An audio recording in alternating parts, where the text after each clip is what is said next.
Hello. So today we are looking at social well-being and trying to understand, again, first, and as we typically do, first, what is the sort of human experience of the principle of social well-being? Then we will delineate it theoretically and look at some applications and objections, applications of the theory, objections to the theory, and how it's working today in information technology and artificial intelligence. So we will start with this case. This is a classic case from philosophy. It's been updated for the imaginary hypothetical artificial intelligence emergency room, where a robot has been put in charge of the entire emergency room, maybe from the hours of midnight to 6 a.m. or something, when there's no human beings that want to take that shift. So now we have a robot, or we have robots just in charge of the emergency room. If you go in, you are treated by, and your destiny is determined by these coded machines. And so we imagine it in this hospital emergency room. There are 3 patients needing organ transfers to survive. They need let's just say one needs a kidney, one needs a heart, one needs lungs. And a patient also enters the emergency room with a sprained ankle. Okay, so that's your set. You have the 3 people trying to survive a terrible, trying to survive a mortal health threat. And then the person with the sprained ankle comes in, and we're imagining, what does the machine do to maximize overall social well-being? So this is very much of an artificial intelligence kind of experiment.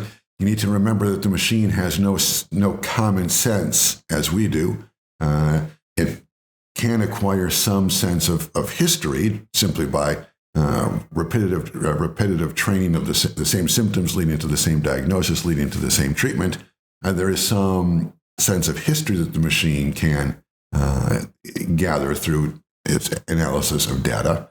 But what we're trying to focus on here is what the machine will do if purely coded as its maximum value, as the final reward in its system, where it seeks, in some sense, technical rewards for its behavior. The highest reward, or the highest value, or the highest command is to maximize overall social well-being. Right?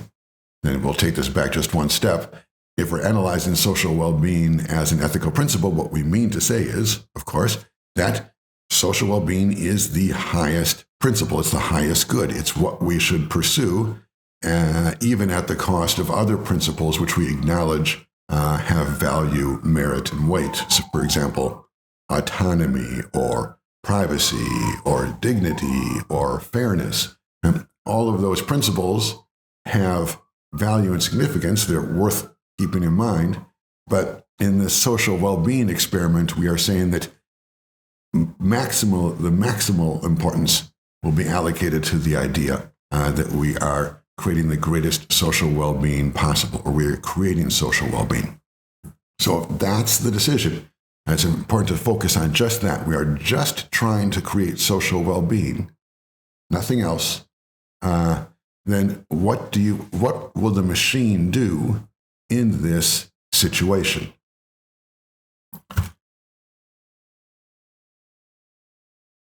Well, one possibility, it seems like, and this is kind of the classical experiment outcome, is, well, the machine will say, look, we have one patient who needs a kidney, another needs a heart, another needs lungs. We have this guy here with the sprained ankle. Why don't we take his kidney, take his heart, take his lungs, and that way we lose one person. So that's true. We suffer in some general sense, like social well-being, not individual well-being, but in terms of social well-being, someone dies, which is bad. But 3 people get saved. The kidney, heart, and lungs patients are all revivified, revitalized, and sent back out into the world. So you get this exchange where it's true that one person died, but 3 people are saved. Whereas by contrast, if you just treat the person with the sprained ankle and send him home, then one person is saved, that's true. But 3 people die. So if you're looking to maximize social well-being, and the machine knows only that, and the machine equates social well-being with being alive, which I think makes sense. I think we say a society where everyone gets to live is better than a society where people are being killed all the time, right? Living is good, dying is bad. So if that's part of what social well-being is, then we could expect the machine to, in fact, extract the organs from this sprained ankle patient, proceed with the transfers, and continue with the world, as far as the machine is concerned, a better place. Now, there is a, okay, well, let's just stop there for a second, because most people find that outcome to be fairly jolting. I know I certainly do. If machines were put in charge of the operating room and coded in that way, for me, then, or the emergency room rather, then I would never retreat to the emergency room unless I was literally facing a mortal threat. So I think all of us can agree that probably this is not the way we want the machines coded, but it is a good example of what social well-being means. We are willing to take significant, dramatic steps at the cost of individuals in order for society as a whole, when it's considered across the scope of its participants, when everyone is taken into consideration, in order for society as a whole to be better off, or its well-being to increase or to decrease less than it otherwise would. So that's the idea of social well-being as a pure principle. And of course, we do have this applied in some places. For example, one place that it is applied is in war, where occasionally some troops are sent on missions which are almost suicide missions. The famous storming of the beaches in the north of France at the turning point in Normandy, at the turning point of World War II, is an example of that. These were, in essence, people with sprained ankles who were sent in and who died in the name of the greater good of social well-being. Something like that happened on the beaches of Normandy is a real-world example of this kind of coding. That is, the application of a larger sense of social well-being and the imposition of that sense ethically at the cost of other values. Say the cost of fairness. It's kind of unfair that some people are chosen to die and others are not. At the cost of individual autonomy. Obviously, if you know you're going to die, you probably don't. You probably don't take that on intentionally. So, social well-being. We can see that when it's imposed thoroughly, leads to consequences that, on the one side, as in this emergency room, I think most of us would not be comfortable with accepting and would want to avoid, but that in fact has been applied. On the other hand, this principle has been applied historically, at least in some extreme situations. So that's the first thought about what social well-being is and sort of what it feels like on the human level. I think that you can capture that on both sides, right? If you're one of the people who is suffering from the kidney, the heart, or the lung ailment, then maybe in a sense, right, this idea of social well-being, sacrificing one to save three, maybe that seems like a good idea, or at least a reasonable idea. It's easy to feel sympathy with an idea that saves your life. But I think it's quite clear that for the person with the sprained ankle, social well-being is not a good deal. The trade of the individual welfare for the general welfare is not worth it. And then I think for those of us outside the experiment, I mean, as I said, sort of in the middle of this discussion, I think that very few of us would go to the emergency room if we knew that this rule was really in effect.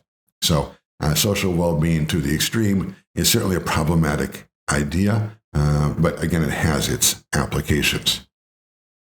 Now, before moving on, there is just the way I've spelled this experiment out for us so far is the classic rendition of that experiment. There's also a slightly modified version. Sometimes someone clever will say, well, wait a minute, maybe we don't need to to take the lungs out of the sprained ankle patient, maybe we should just flip coins or do some sort of lottery between the kidney, heart, and the lung patients and say that one of those three will be allowed to die in the name of extracting. Let's say the kidney person is allowed to die, but in their death, their heart is extracted and their lungs are extracted in order to save the other two.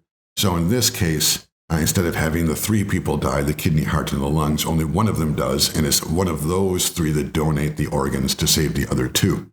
Now, that makes sense. I think that almost all of us would agree. Certainly, I will speak for myself. Certainly, intuitively, to me, that makes a lot more sense, right? Why take the organs from this sprained ankle guy, just fix his ankle and send him home, and then choose one of these three who are going to die anyway, choose one of these three for their life to save the lives of the other two. To me, that makes much more sense. But I want to underline that if you're talking about pure social well-being, simply maximizing the overall welfare, then that second idea doesn't make any more sense than the first. Right? Either way, we are losing one person and three people are continuing to live in this group of four. So for pure social well-being, there is not much of a distinction, or there's no theoretical distinction between either taking the organs from the person with the sprained ankle or taking the organs from one of the three who are doomed to die in any case. Of course, you and I would take the latter. But again, social well-being, it's important to understand these theories at the extreme of their application.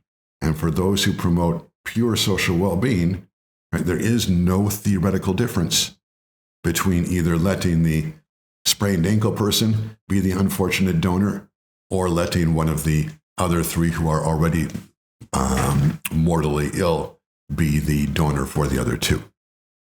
Okay, so that's a sense of, I think, what social well-being feels like, right? You can just feel it for yourself. If you go to the hospital emergency room, do you want to walk through those doors knowing how the machine is coded?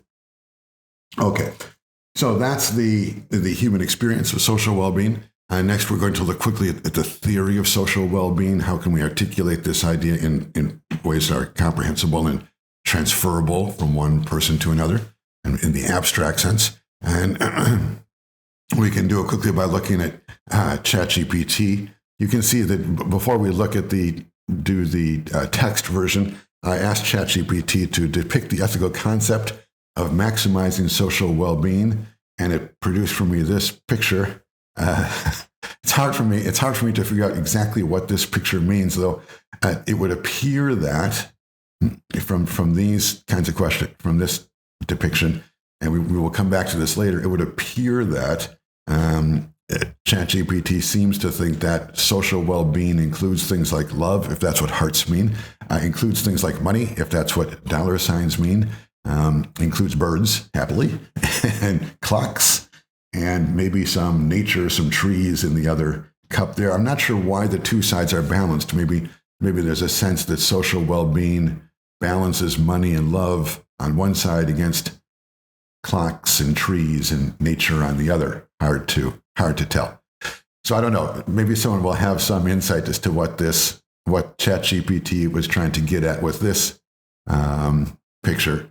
But for the moment, we can look at how ChatGPT defines social well-being.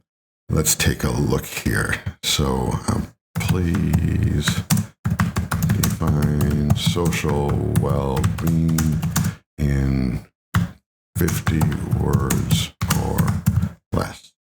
How about please define the ethics of social well-being? Please define the ethics of social well-being in 50 words or less. Okay, so ChatGPT decides. The ethics of social well-being encompasses principles and values that prioritize the welfare and prosperity of all members of society. Okay, well, that's a good start, right? That is cohering well with the way we thought about it in the example. It involves promoting fairness, equity, and inclusivity while addressing social inequalities and ensuring that individuals' basic needs and rights are meant to foster a thriving and harmonious community. Okay, so it looks like the way ChatGPT is imagining this idea of social well-being is as different values put into balance, promoting equity, fairness, and inclusivity, while on one side, I guess, while addressing social inequalities and ensuring that individuals' basic needs and rights are met to foster a thriving and harmonious community. It seems to me, just on my read of this, that ChatGPT is kind of trying to balance these two ideas. It says it should have some fairness, equity, and inclusivity, while also addressing social inequalities and ensuring that individuals' basic rights and needs are met. So there's that kind of sounds good, but when you look at this carefully, just as is typically the case, ChatGPT collapses. Social well-being involves promoting fairness, equity, and inclusivity while addressing social inequalities.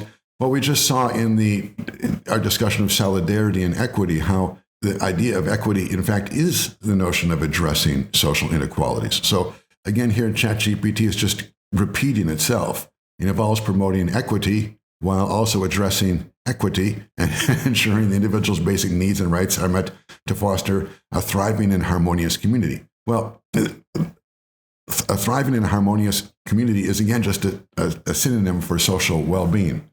So what we see here, when we look at it carefully, is the same things we have been seeing just about every time when we look at ChatGPT. Instead of providing real knowledge, it's providing synonyms or simple repetitions of what the question is. That doesn't mean that ChatGPT does not work for anything, but at least so far, it is not working very well for us at the high level of theoretical ethics. Okay, so there's back to the picture, which has some money and hearts and inclusiveness, I guess, and fairness, and trees and clocks. So the better definition of equity, of social well-being, traces back to the philosophies of Jeremy Bentham and John Stuart Mill. These are English thinkers from the 1800s. Their theory is typically considered today, or typically named today as utilitarianism. Sometimes there's a broader title is used to connote their ideas.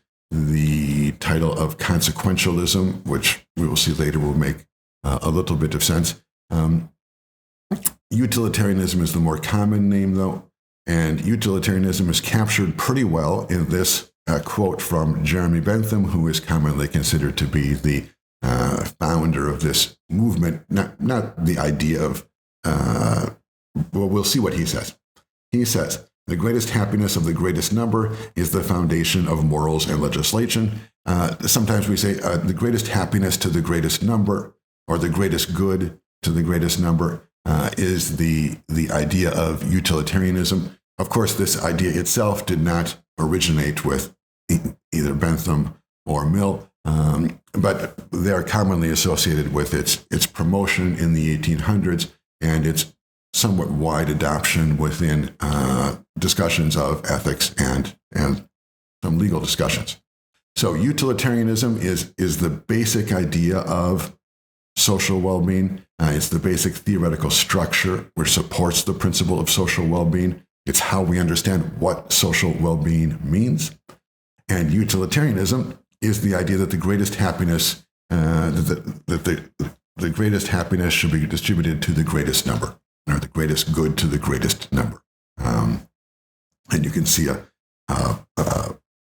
quote here from Bentham.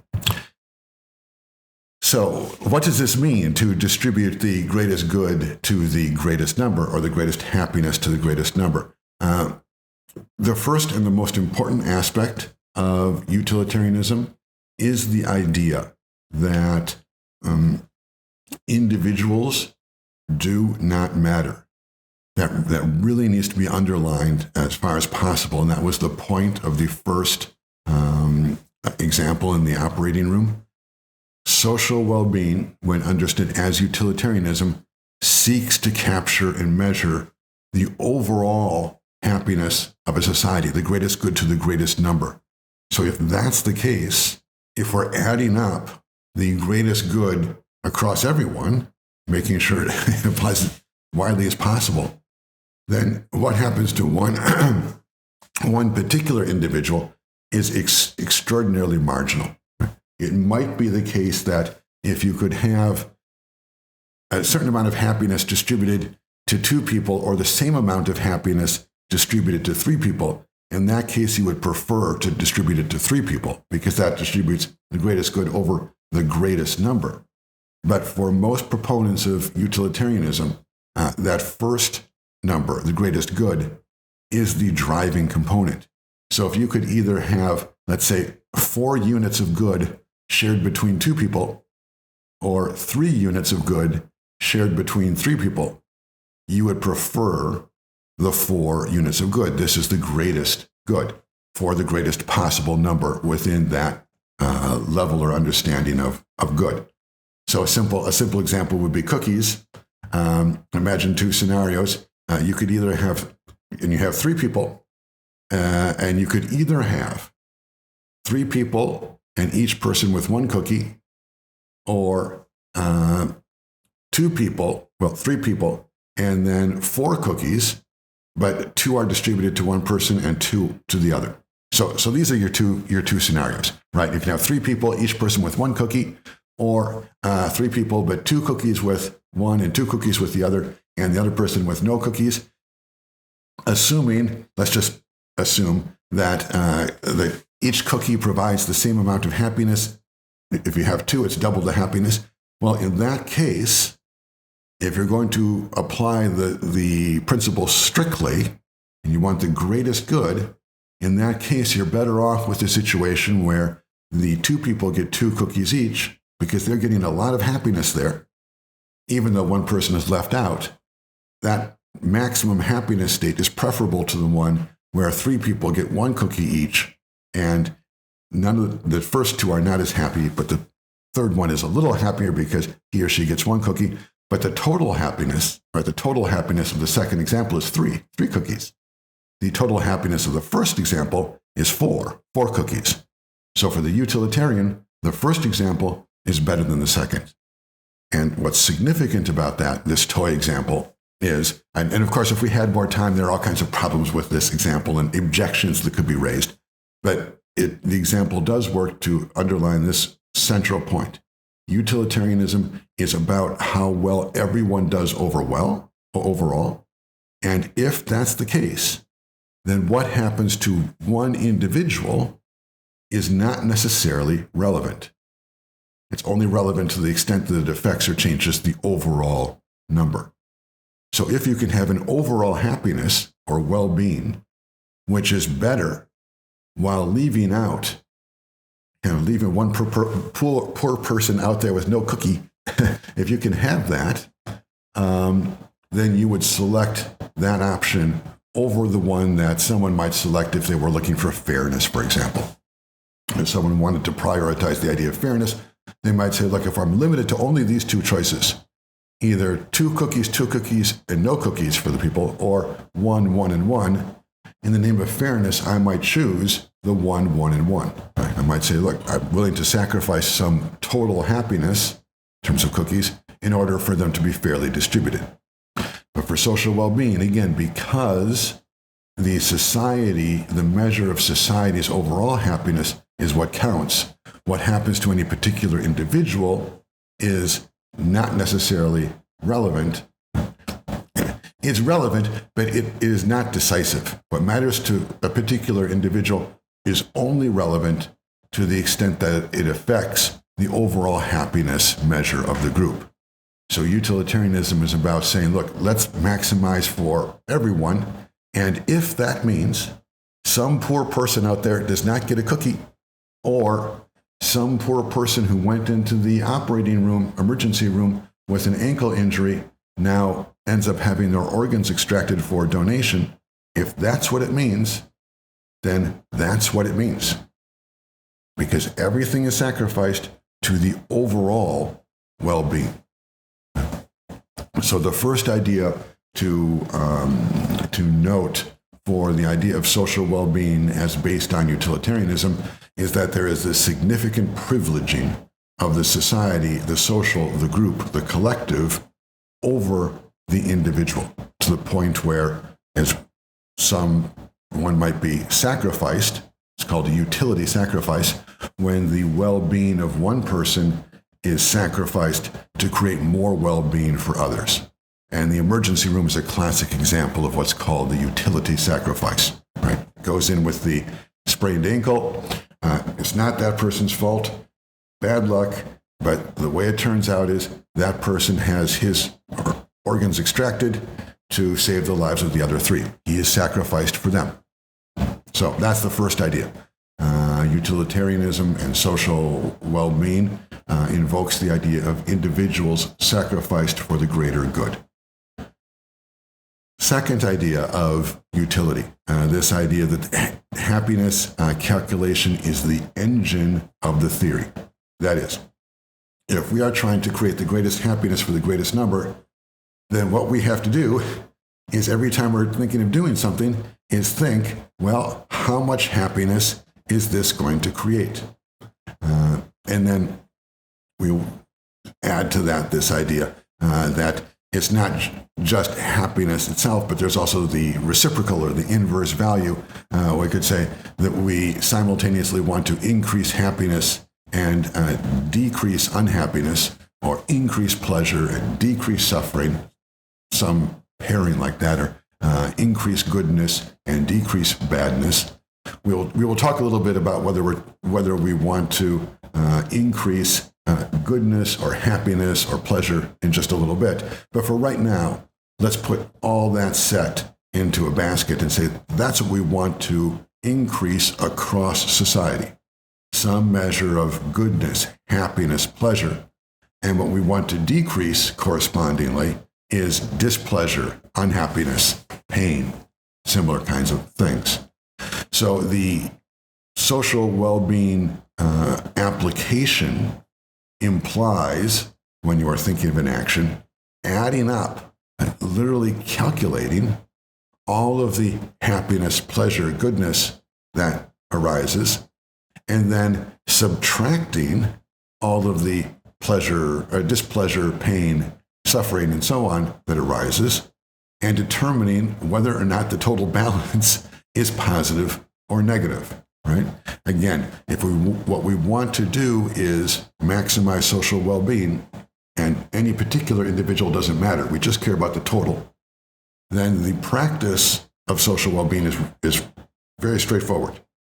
If you're thinking about an action, add up all the positive stuff it creates, subtract the negative stuff, and find out whether that number is greater than 0.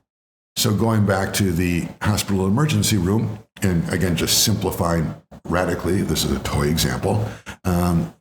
When the person comes in with the sprained ankle, the computer registers the following possible happiness calculation.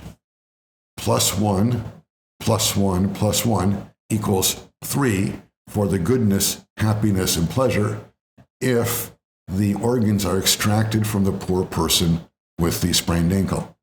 And the computer then subtracts 1 because the person with the sprained ankle obviously loses in this deal. So you get 1 + 1 + 1 minus 1 is a total or a net of +2.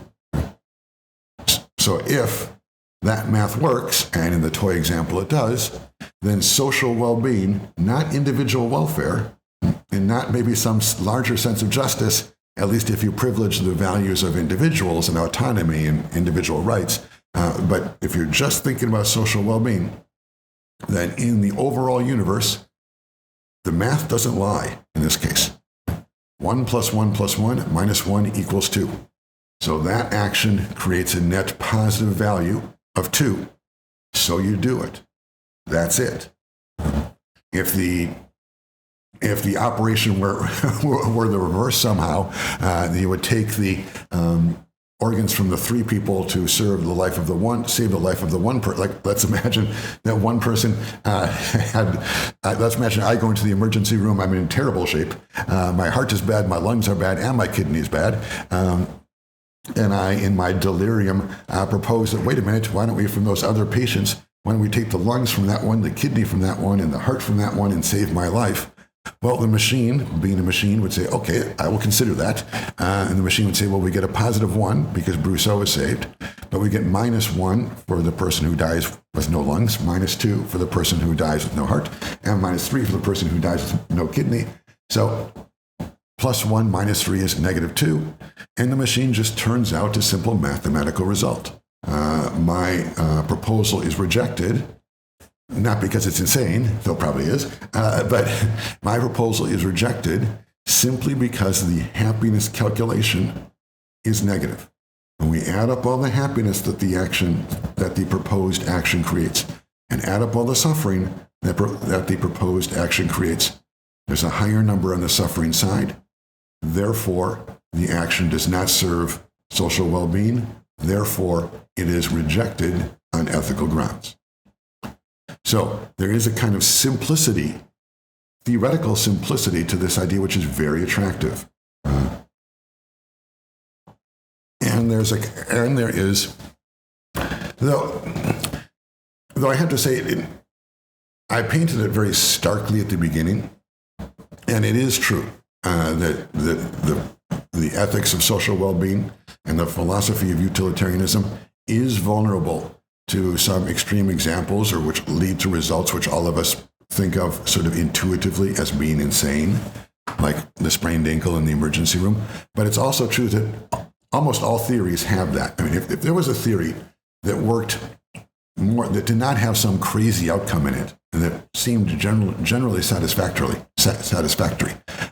well, then we would just all embrace that theory. The reason we are constantly discussing all these things is because we have not found a social or personal ethical theory that seems to work in every situation without producing here and there some crazy outcomes. Rights theory does that, autonomy does that, fairness does that, pure privacy does that. Every theory that we've looked at, we could find some example where the application of the theory in its pureness would lead to an outcome which we would not be comfortable with, which would in fact seem insane to us. So this theory is like the rest in that way. But on the other side, it must be noted that for people who want to start thinking about ethics and artificial intelligence and society, want to start that process by privileging the well-being of everyone, as opposed to individuals and their freedom, their dignity, their privacy. People who want to start from the idea that what we're seeking is some general greater good and not just individuals being happy. If you want to start from that idea, well, this theory provides good indications in most situations. So the idea that the society is privileged over the individual for this theory is very positive. It expresses that initial intuition that some people have, that and others do not have. Some people have that we should start to think about ethics from the overall well-being of the community. Many people disagree with that, but if you do begin from that intuition, then this theory works pretty well. That's an advantage of this theory. And then secondly, as I say, in terms of its operation theoretically, it's really quite simple. Add up all the positives, subtract the negatives, there you go. Don't need any further discussion. So those are the good things. The bad things come next, or the difficult things. Let's put it that way. If we're trying to create the greatest happiness for the greatest good for the greatest number, well, what is happiness? And if we're trying to count up the units of happiness and the units of sadness that are attributed to any particular act, well, how is that quantified? How do we count it?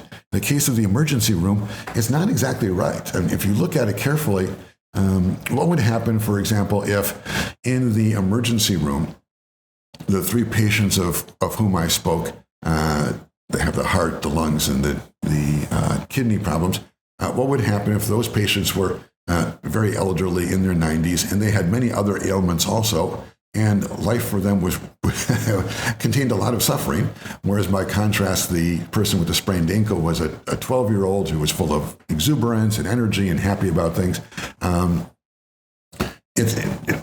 It's not quite right to say necessarily that saving the life of the 90-year-old, right, creates the same amount of happiness or goodness in society as saving the life of a 12-year-old. Now, we're going to talk about that further a little bit later, but just very quickly, you can see how the idea of what counts as happiness, the happiness of the 90-year-old versus the happiness of a 12-year-old, if you just look at them, you can see that what counts as happiness for them is very different. What they do with their spare time and so on, what they sort of play with and are drawn to and enjoy doing, quite different.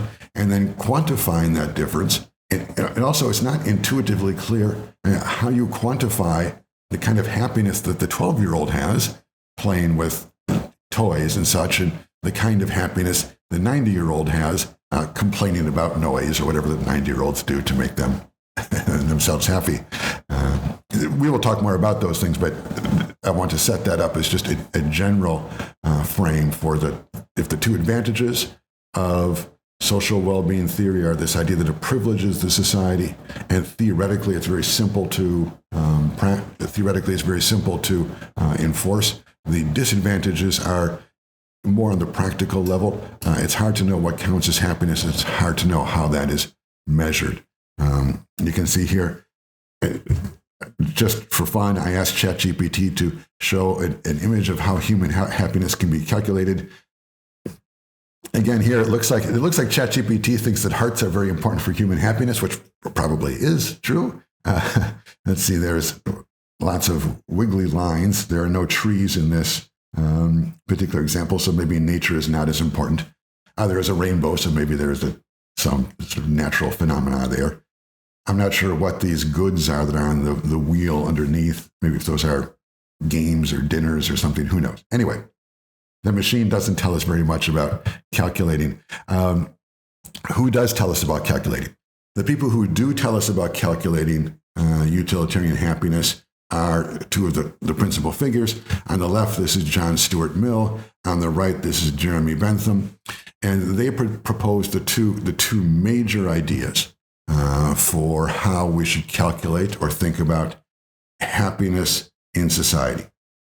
For both of these thinkers, what we're trying to do is just add up the total happiness that you can find out there existing.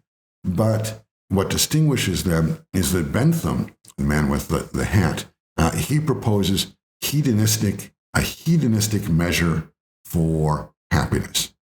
Now, a hedonistic measure is, I guess in technical language, might be the idea of happiness as, or let's not say technical, I would say more in elegant language, the hedonistic vision of utilitarian happiness is that happiness is sort of the pleasures of the body, so to speak.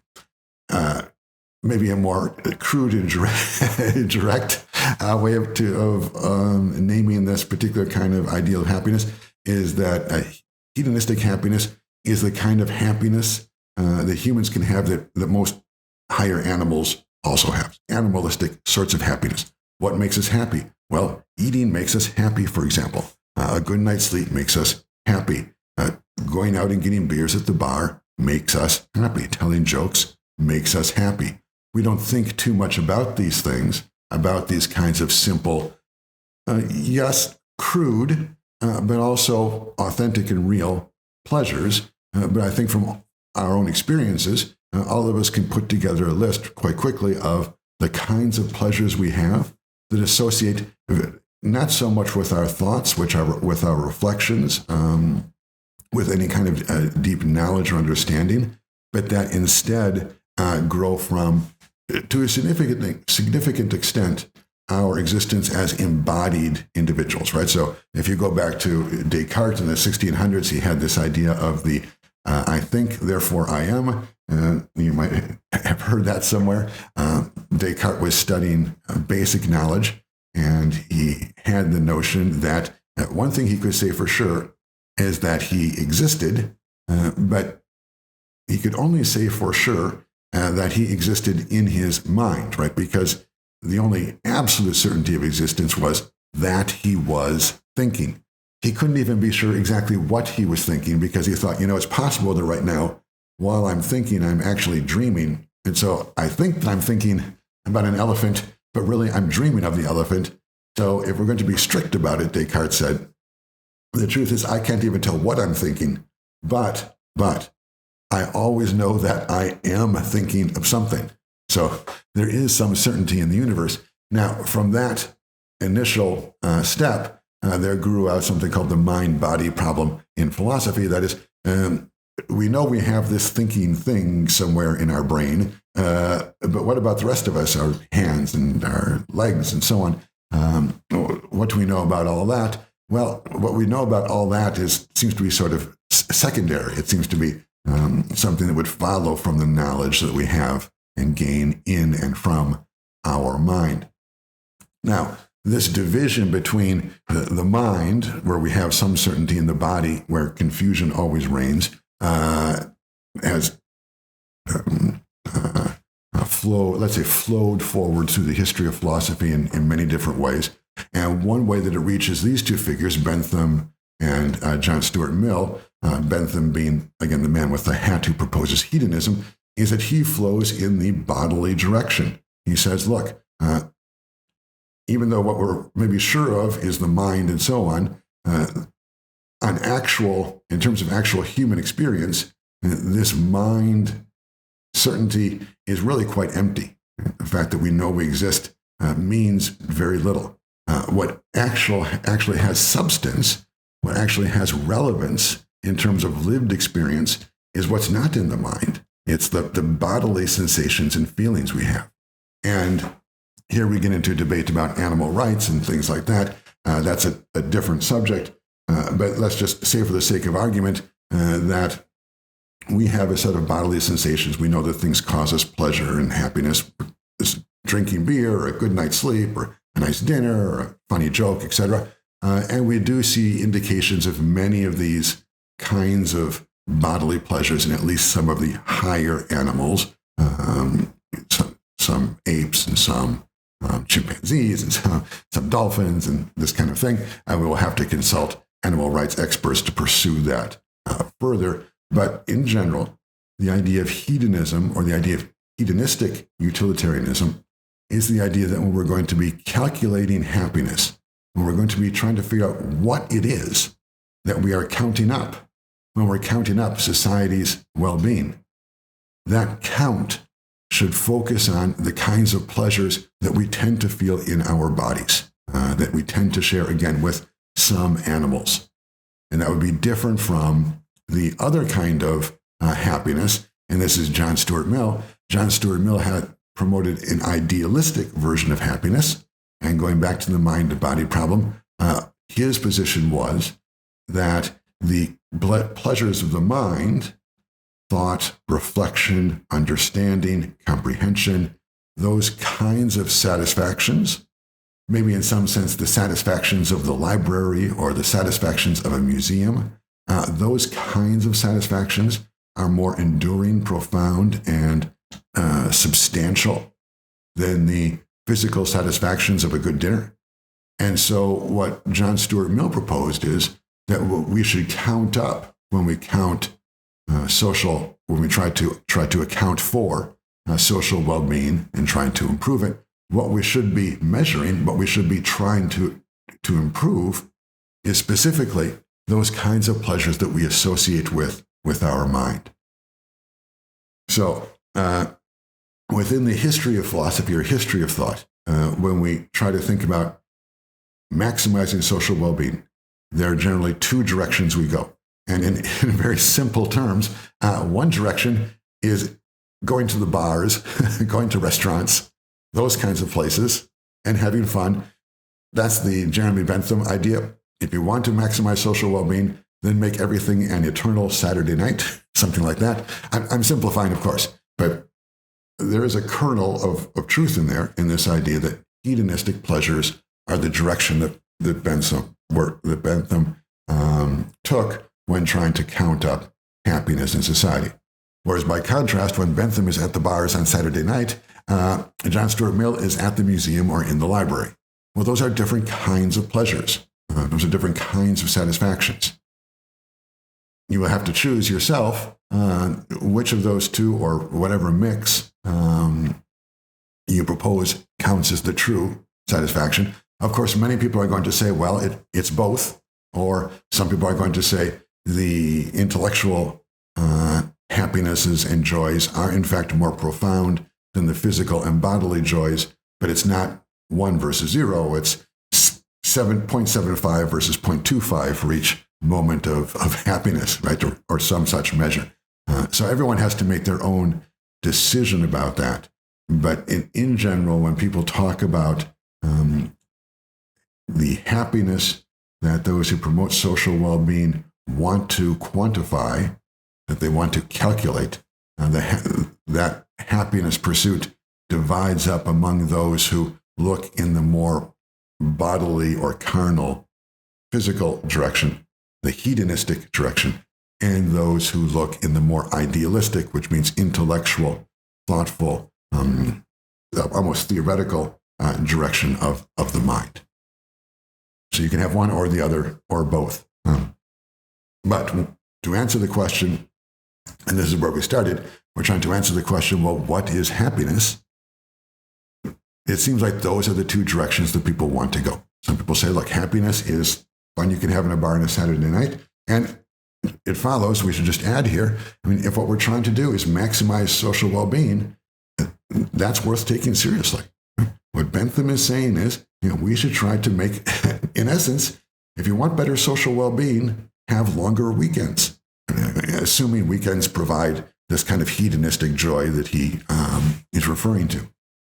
Whereas by contrast, John Stuart Mill would say, well, maybe have longer weekends, but use that time to go to the library and to the museum instead of the bars. People will have to make their own decisions about what counts as social well-being, and stepping back from that, you really can't imagine a picture of a society in which everyone spends a lot of time in bars and having fun in the hedonistic, crude, but I mean in some sense in the positive way, let's say blunt, crude, animalistic way. You could imagine a society which was dedicated to those kinds of pleasures. It's fairly easy to also imagine a society which is much more highly dedicated to the intellectual or idealistic pleasures. In fact, I think all of us have friends, probably. We know people who privilege one or the other. There are some people who just enjoy going out and drinking and having those kinds of joys, and other people who more enjoy listening to, let's say, very sophisticated music or going to the museum and so on. We all can imagine a society that would be tilted one way or the other. And of course, as we all know, what we try to do in our human societies typically is present a sort of a balance. In every city I've ever been in, we have plenty of bars and also plenty of museums. Okay, so that's what happiness is. And then the next question is, how can this happiness be quantified? That is, if we're trying to count happiness, whether it's idealistic happiness of the mind or hedonistic happiness of the body, if we're trying to count it, well, how do we count it? What are the units? Calibrating weight is very simple. We have pounds and ounces and kilograms and so on. Calibrating volumes is also very simple. We have liters and milliliters. Calibrating distances, we have miles and feet and yards and so on.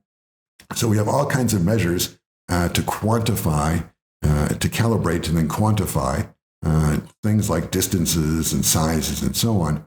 But what kind of metrics, what kind of measures do we use to quantify units of happiness? Whether it's the happiness is of pleasure of the body or happiness is of the mind and idealism.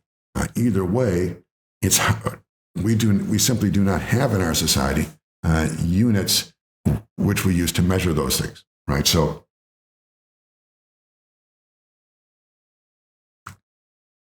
as I say, if I asked you to measure you and your family in terms of height, you would know immediately how to do that.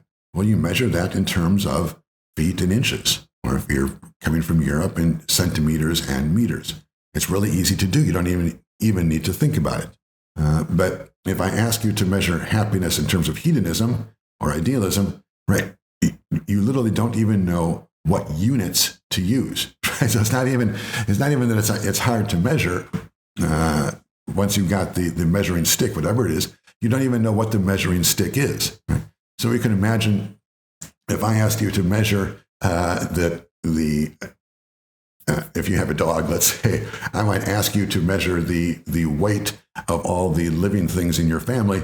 And it's pretty easy to measure the weight of your brother, your sister, your mom and dad. You just ask them to go onto the scale, and they probably will do that for you. But if you have a dog, especially a younger dog, you know that it would be impossible to get the dog to stay on the scale long enough to get a measure. So there's a practical problem of measuring there. But the deeper problem, the one I'm talking about is, well, what is the scale itself?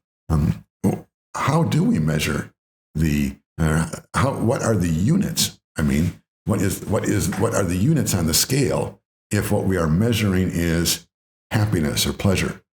Are the units pounds? Are the units feet? What kind of units are they? Well, we don't have good answers for that question. So generally discussions about social well-being end up operating at a kind of gray zone, like they did in the emergency room case, where we said, well, I guess happiness here is just who's alive and who's dead, right? In an ad hoc sense or in a case-by-case basis, we can usually come up with some way of measuring total social well-being given a choice. But that measure is very incomplete. As we said when we looked at the emergency room, it's one thing if everyone is the same age and the same vitality to save 3 by killing 1, but it's another thing if you are taking the life of a 12-year-old to save the life of 3 90-year-olds. That seems like it just seems very different. So again, the problem is the units, because if the unit is just life, as giving life is good, taking life is bad, well, then that works. You do the transplants. But in the case of the 12-year-old and the 90-year-olds, that doesn't seem quite right. Like life seems like the wrong unit. It might be better to say number of years of life in the future, right? You might say, look, actually what we should count is not the number of individuals who are alive, 3 or 2 or 4 or what have you. We should count the number of total years there is to live. And the 12-year-old has many, many years left in front of him. The 90-year-olds, very few, regardless of what happens in the emergency room. So by that logic, you might go the other way. You might say, look, we are willing to sacrifice all 3 90-year-olds to save the life of the one 12-year-old. And it's true that if we just measure in terms of lives, then the happiness calculation is negative. It's -3 plus 1 is -2. But if we calculate in terms of years of life, then maybe we lose 5 years for each of the 90-year-olds. Let's say they live to 95, so we get -15. But the 12-year-old, let's say we gain 70 years. Assume the 12-year-old lives to 82, right? So it's -15 plus 70. Well, that's 55. that's plus 55 for the 12-year-old.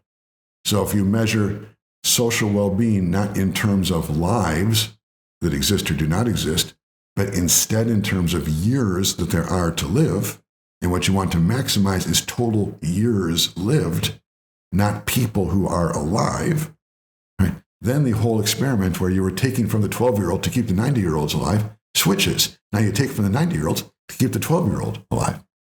So the question of units is extraordinarily difficult. If we're going to talk about maximizing social well-being, do we want to talk about years to live, people who are alive, number of beers they can still drink, if we're going to be hedonistic, number of libraries they can still visit or books they can still read?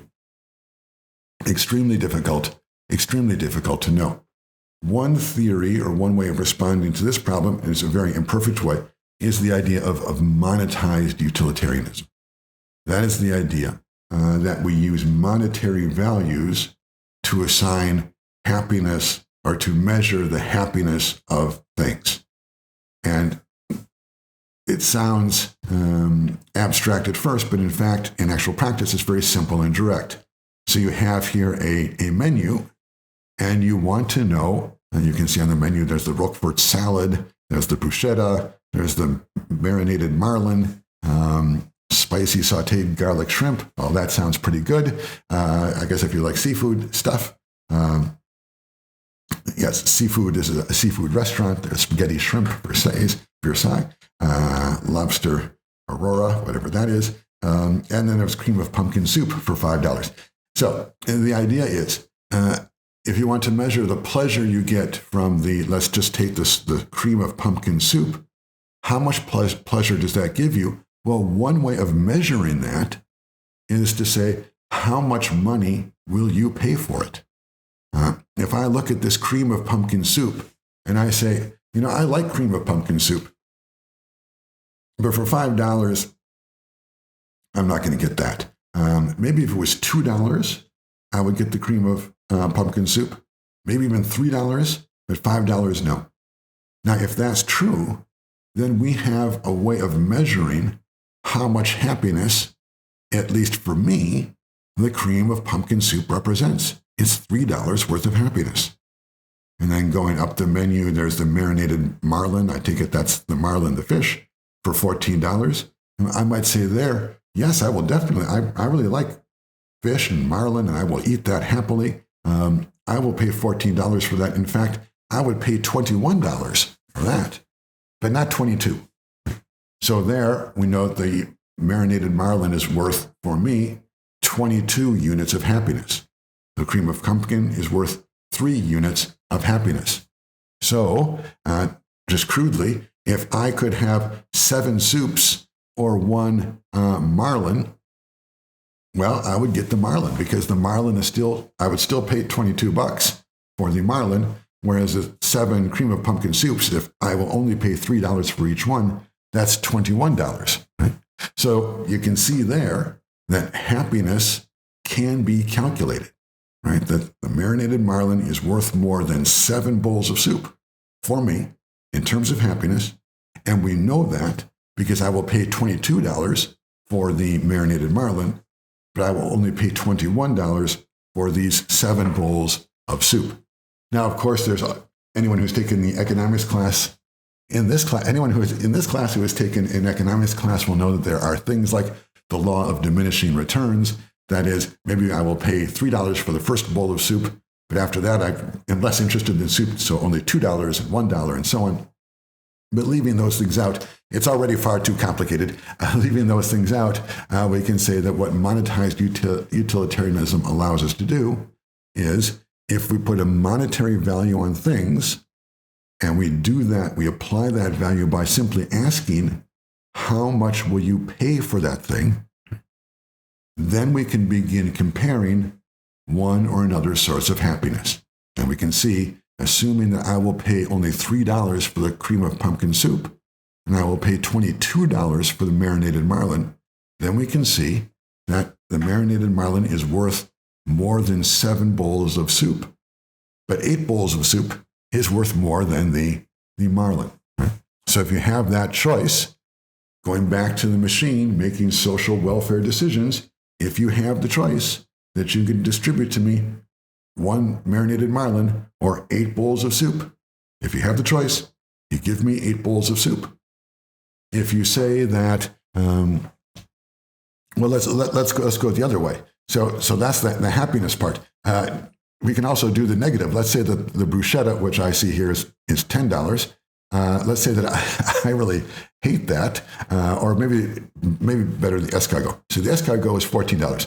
I really hate those little buggers, and they make me sick when I eat them. So not only will I not pay $14 for the escargot, I will give you $10 in order to avoid even seeing these escargots, right? Or in order to avoid eating them. Right? So that is, if you forced me to eat them, I would suffer. Right? Let's say it would make my stomach upset.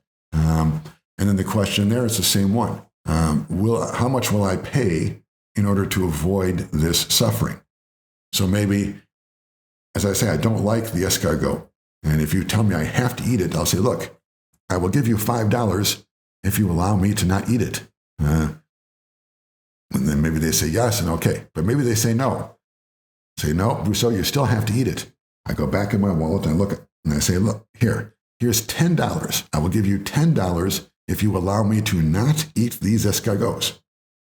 And the person says, no, you still have to eat it.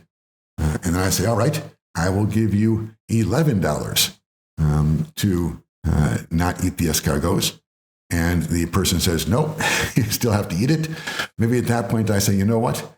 I am going to eat the escargots because I will pay $5 to not eat them. I will pay 10, I will pay 11, but I won't pay 12. For me, the suffering of the that the escargot is going to cause is about $12 worth of suffering. So if I can get out of this suffering for $11, I'll pay $11, but I won't pay 12. So you can put a cost or a monetary value on suffering too, just like you put it on pleasure. So just like for the pleasurable side, you say, how much will I pay for that bowl of soup? And that's what it's worth. That's the pleasure it grants. You can say, how much will I pay to avoid eating the escargot? I will pay 10, but not $11. So it's depending upon how you calculate it, it's $10 or $11, right? Or what was it, 11, 12. Let's just say $11 is what I will pay to avoid eating that. Then that's your negative result. So if I will pay $11 to avoid eating the escargot, and I will pay $14, going back to the start, to eat the marinated marlin, then eating both is a positive because it's minus 11 for the escargot, plus 14, which I will pay for, what did I say, 22, actually. I will pay 22 for the marinated marlin, that's what I said. So that's actually a pretty good deal for me. That's a real social positive. It's true that it's not 22. I get 22 positive because I got the marlin, but then you subtract 11 because I had to eat the escargot.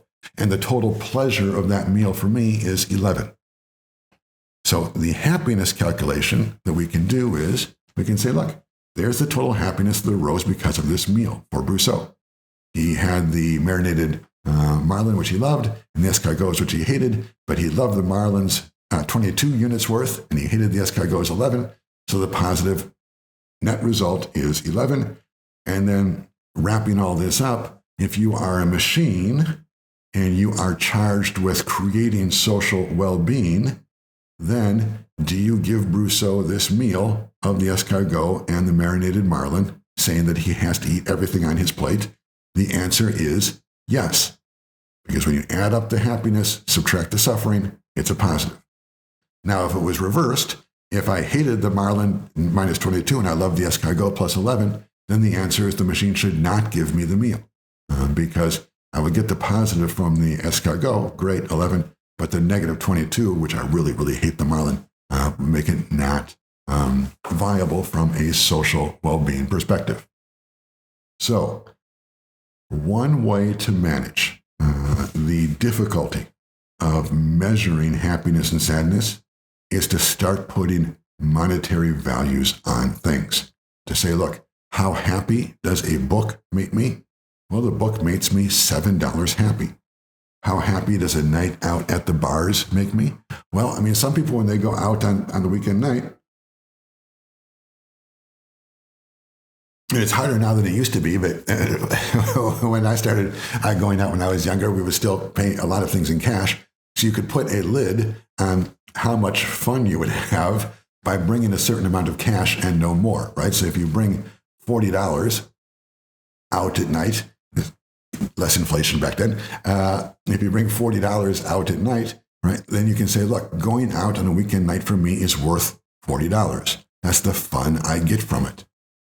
Now, again, these are very crude and imperfect measurements, and if you wanted to look carefully at any one of these aspects of the discussion from this slide up to now, we could talk about any one of these things for virtually an entire semester, as is always the case. You find little problems and objections and refinements to everything I have said.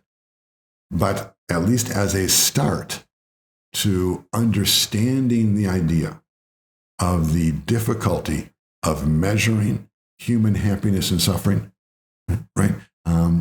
one way to grasp that difficulty is to take a theory and see if you can make it work.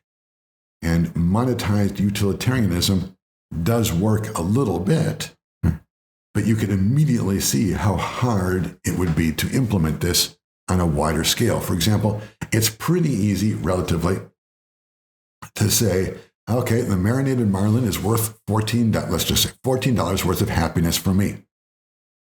First problem is that doesn't necessarily mean that it's $14 worth of happiness to you. For you, it could be $12 or $47 or who knows. So you have the problem that some things make you more happier than they make me. Then there's another problem, and this is, I think, more severe. It's that, okay, assuming we can put monetary values on things like a dinner or a cup of coffee or how happy does the pen make me or my shirt that I'm wearing, assuming we could do those things. And maybe we could. And maybe we could get an economist on board and say, look, it might be true that for you, marinated marlin is a little different happiness than for me, but we can round off the edges here and say that in a sufficiently flexible capitalistic economy, as an aggregate, across all of society, the price that is attributed to things in this open economy where people can buy and sell freely, the price that is attributed to things does represent their true happiness value. If you want to know how much happiness a Tesla car grants you, well, that happiness is, again, in a flexible open economy, is just the manufacturer's, is just the price that it costs on the lot. The same thing is true for a bottle of Coca-Cola or a movie at the theater. These things all grant happiness, and we can measure that, again, in an economy where there is give and take, where people offer a certain amount of money for the product and then receive or do not receive the product, and there are sales and so on. So in an economy where the price fluctuates and where there's demand and supply, you expect that those two lines would intersect more or less at a somewhat stable point, and that would represent, in general, some somewhat satisfactory measure of the real happiness the product or service provided, whether we're talking about a back massage or a Tesla car or a night at the movies or what have you. So we could perhaps get that far. But what about things like family, like love, like brothers and sisters and so on? How do we put a cash value on those things? In that area, the idea of monetized utilitarianism, which seemed so, not sure it seemed so terribly hopeful, but it seemed at least somewhat hopeful when we talk about simple material things like cars or coffee cups. All of a sudden, when you start talking about putting a monetary value on falling in love or the life of your brother or some such thing, all of a sudden it seems not just difficult, but it seems almost insulting. It seems like an error in thought to say, well, I mean, how much does love cost? There are some things you can buy associated with love, but you can't buy love itself. And it seems that the idea of putting a price on that almost seems to be a kind of vulgarization of love, or a fundamental misunderstanding of what it is and why it's pleasurable, why it's worth having. And the same thing could be said about filial love. I mean, the love you have for brothers and sisters and family and so on. And assorted other kind of sentimental or, let's say, human attachments. And another area where this kind of confusion might apply would be, for example, in the arts.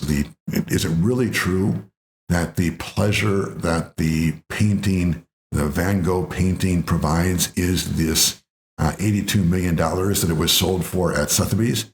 Maybe. I mean, a painting is a thing. In a sense, it's a thing just like a cup of coffee or a Tesla or some such. But in another sense, it's a thing a little bit closer to love or to friendship.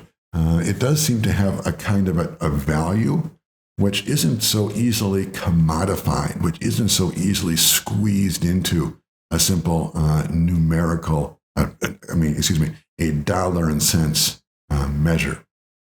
Even though at Sotheby's, they do a very good job at the auction house of putting a dollar measure on great art, right? That's what they do. They convert great art into a dollar measure.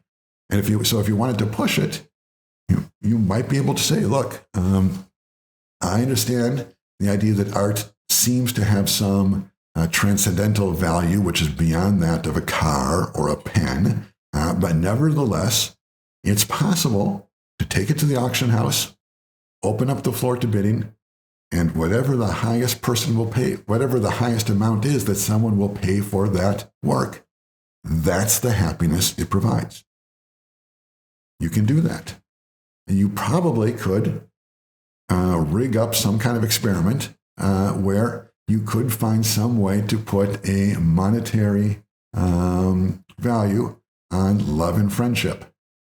It might seem like a vulgarization, but if pressed hard enough, probably we could invent some way to do that. So what I want to say about this idea of monetized utilitarianism is the following.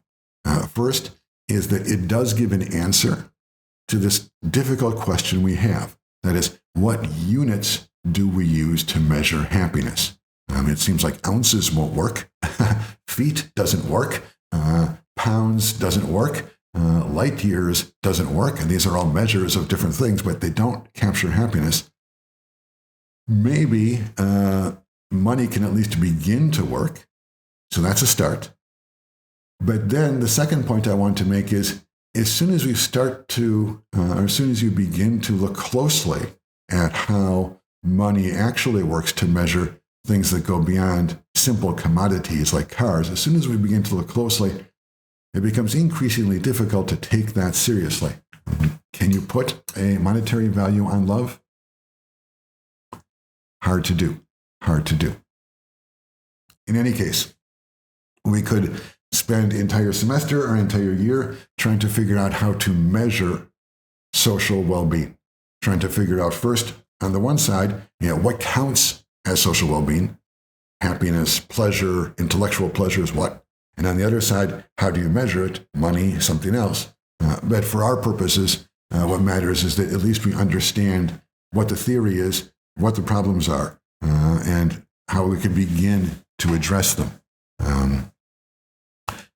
And then this is now that we've got that done, we can look at some of the responses to this theory. This is one of the very famous responses to the theory of social well-being, and it reiterates a point that we made in passing just on the last slide, and that is that if the idea of social well-being is to measure happiness across society for everyone, that does seem to imply that the same things create happiness for everyone. And the idea is, in some sense, that individuals in a society are interchangeable. That was conveyed way back at the start. And we said, look, do we sacrifice the person with the sprained ankle to save the three others? Yeah, we do. Because individuals in the society may be traded one for the other. Since what matters is not the individuals themselves, but instead social welfare overall. As soon as you say that, as soon as you say what matters is social welfare overall, then you can trade one individual for another as long as it serves that higher purpose. And that's exactly what we said we would do with the poor person with the sprained ankle. But that idea itself rests upon the premise that individuals are more or less interchangeable. That is, if you're trying to create maximum happiness across the board, and you're trying to do this with sweeping decisions that apply to everyone, the implication is that everyone must be about the same. They must have the same kinds of happinesses and sadnesses. But what Robert Nozick is saying here is, he's saying no. Even if the theory of social well-being were accepted as the way to approach problems of distribution in the world, as opposed to fairness, or as opposed to autonomy or something else, even if we accepted it, it still would not work, because we can't we can't find a way to do a happiness calculation when the happiness that a certain item provides, let's say marlin fish, when the happiness it provides is so different for every single person.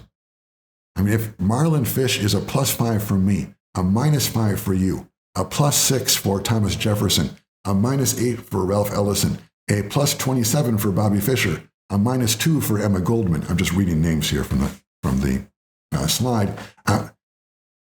If that's what the happiness and sadness is, then there's no possible way that we can make decisions on the social level, because it just, in practical terms, it just collapses immediately.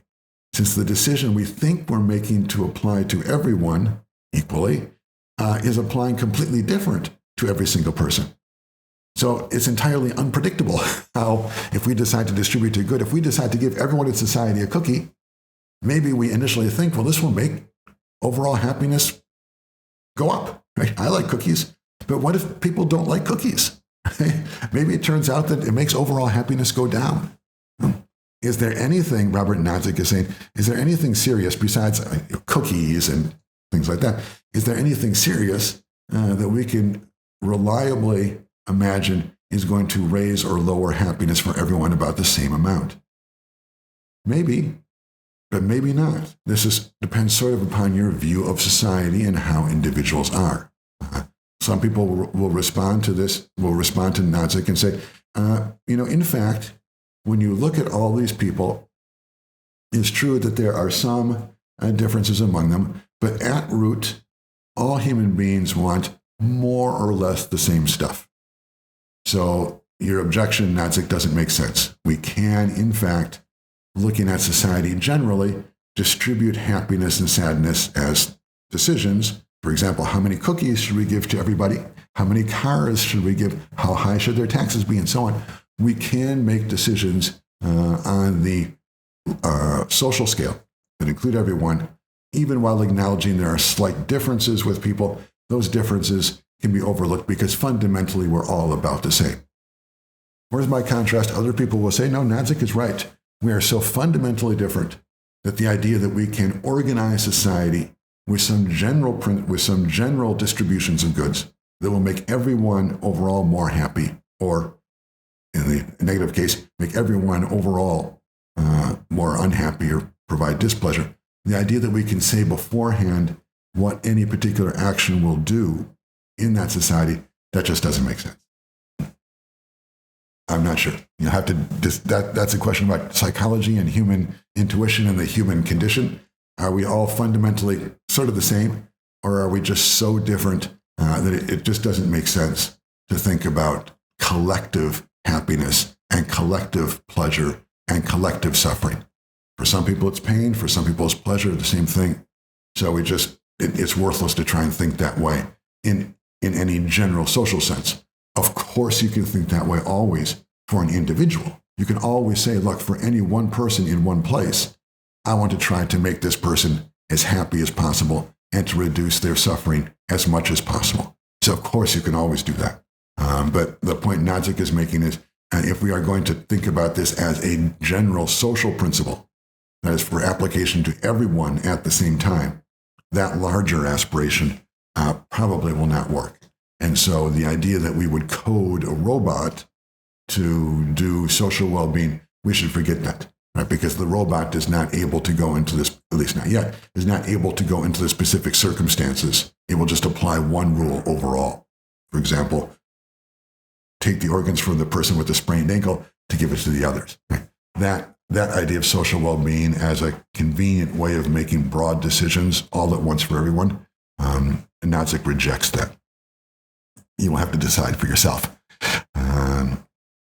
Okay, why don't we look at a quick case of social well-being as an ethics as it relates to information technology and AI. One area of constant debate, I think, over the course of the last few years has been the area of the use of facial recognition technology in various areas. And one specific area of tension with respect to facial recognition technology is in what is called here the biometrics in the humanitarian sector. Biometrics is a broad term for any kind of biological marker that identifies who you are. So biometrics would include your DNA profile and so on, but in the fingerprint too.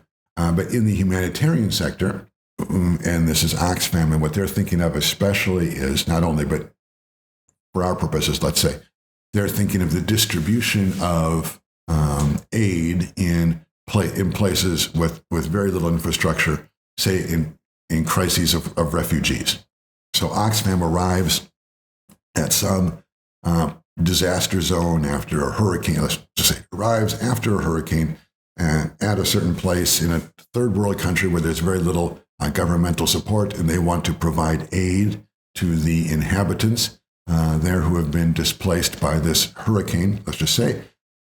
One biometric that works quite well is facial recognition technology. So if someone comes to get, let's say, free water, which Oxfam wants to give them, that's why they exist. They arrived at the place to give free water to people.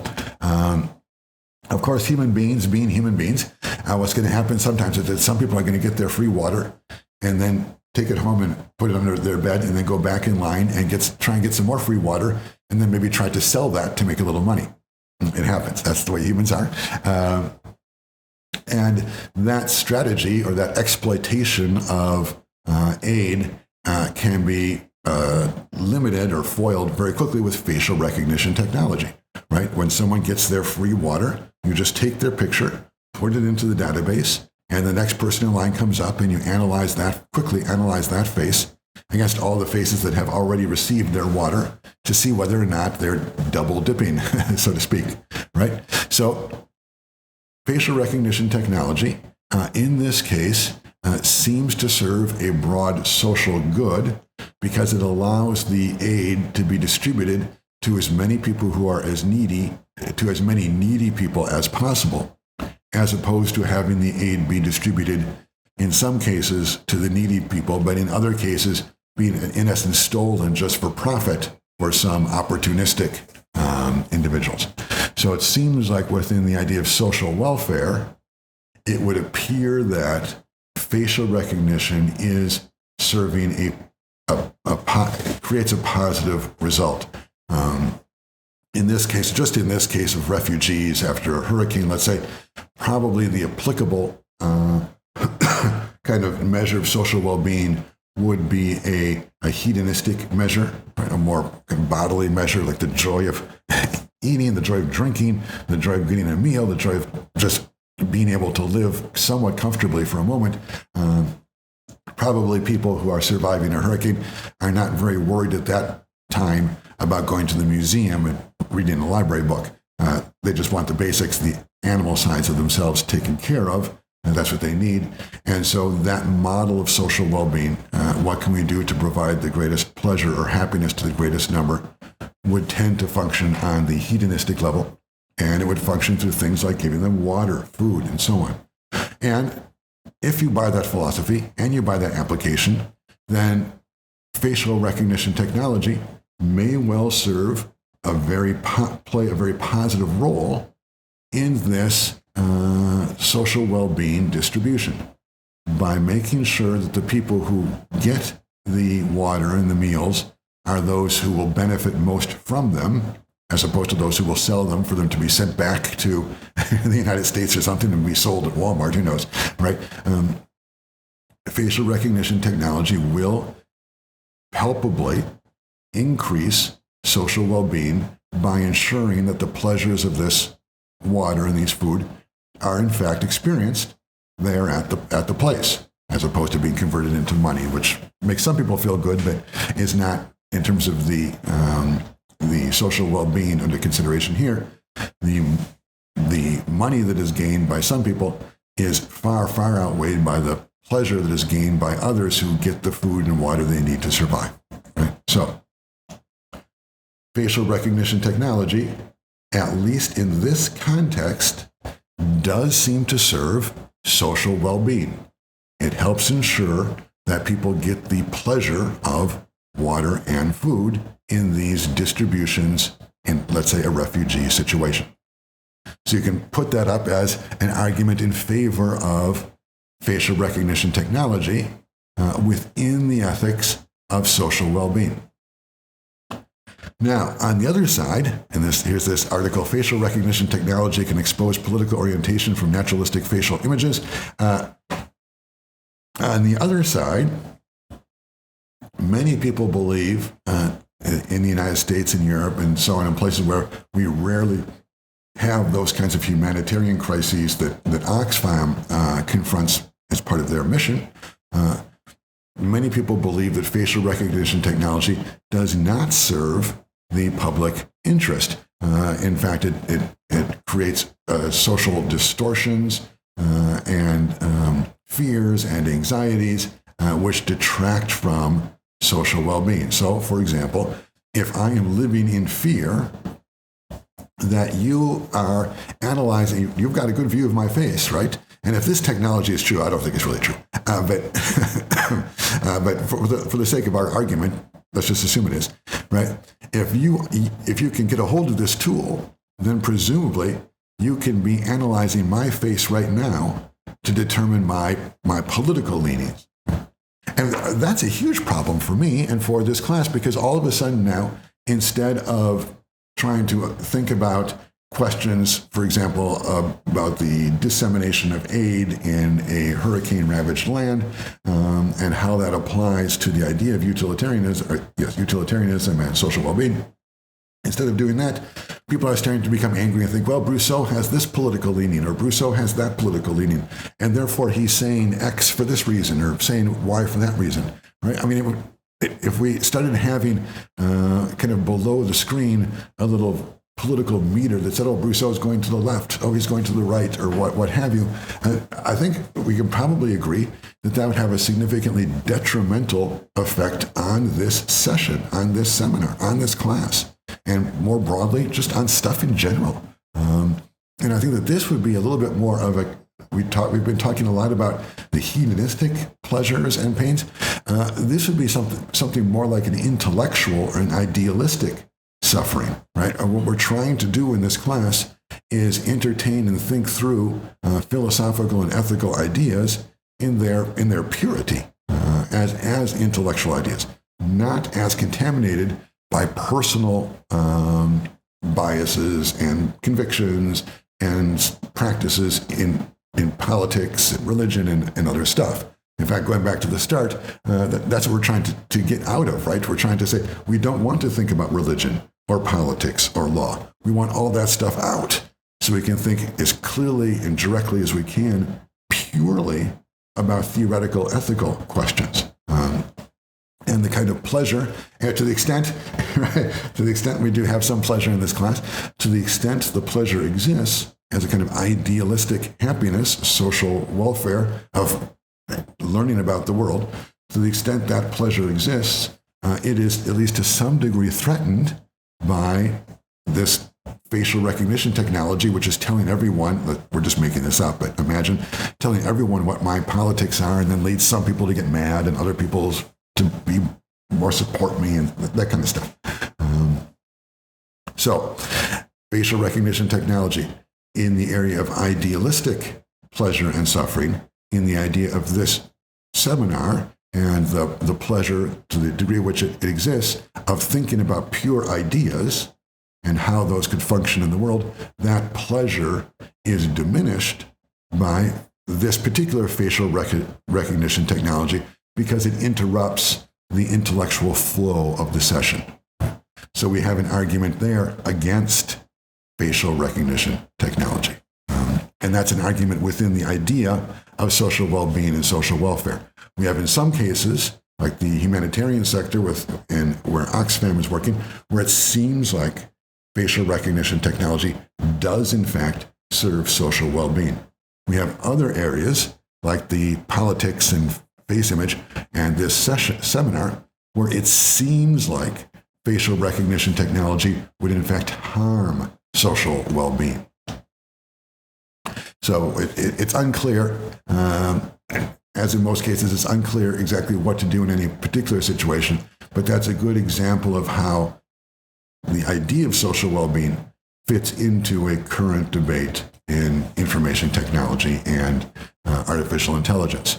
And it fits in, the same technology can be used as justified by the appeal to social well-being, and it can be discontinued with the discontinuance also justified by appeal to social well-being.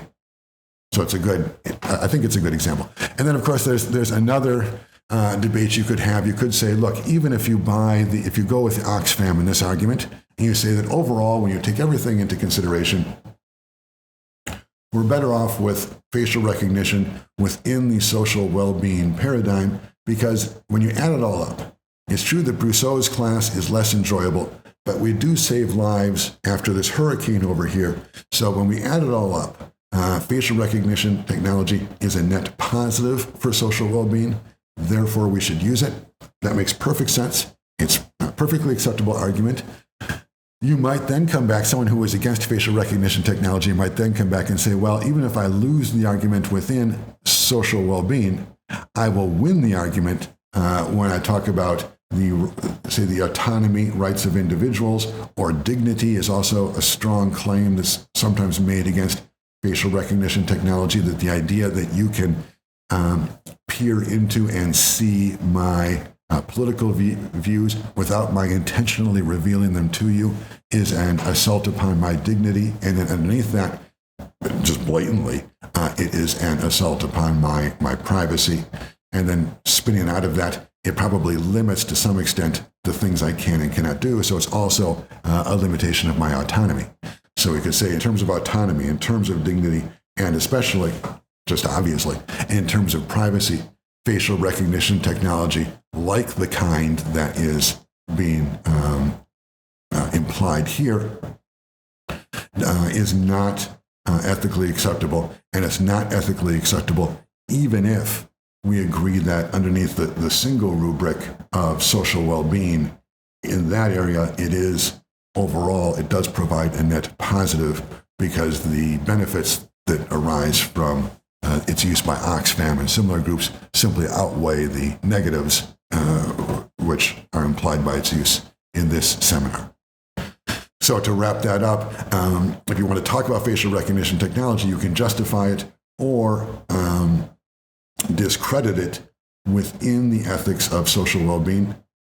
Contrarily, you could also credit it within the ethics of social well-being, but then discredit it within the values of, or by appeal to the values of privacy and similar. Okay. So why don't we just take a few minutes and you can think about that question about facial recognition technology and social well-being.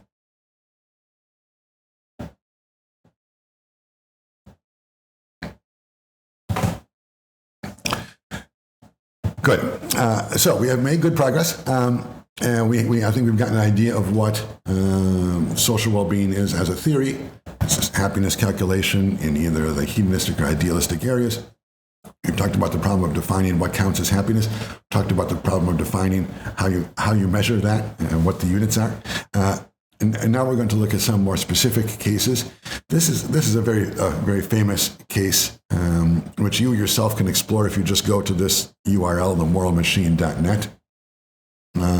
This is a case that was invented by some clever people who wanted to say, how would a machine, an AI in a driverless car, how would that artificial intelligence machine distribute social well-being in the case of a driverless car accident?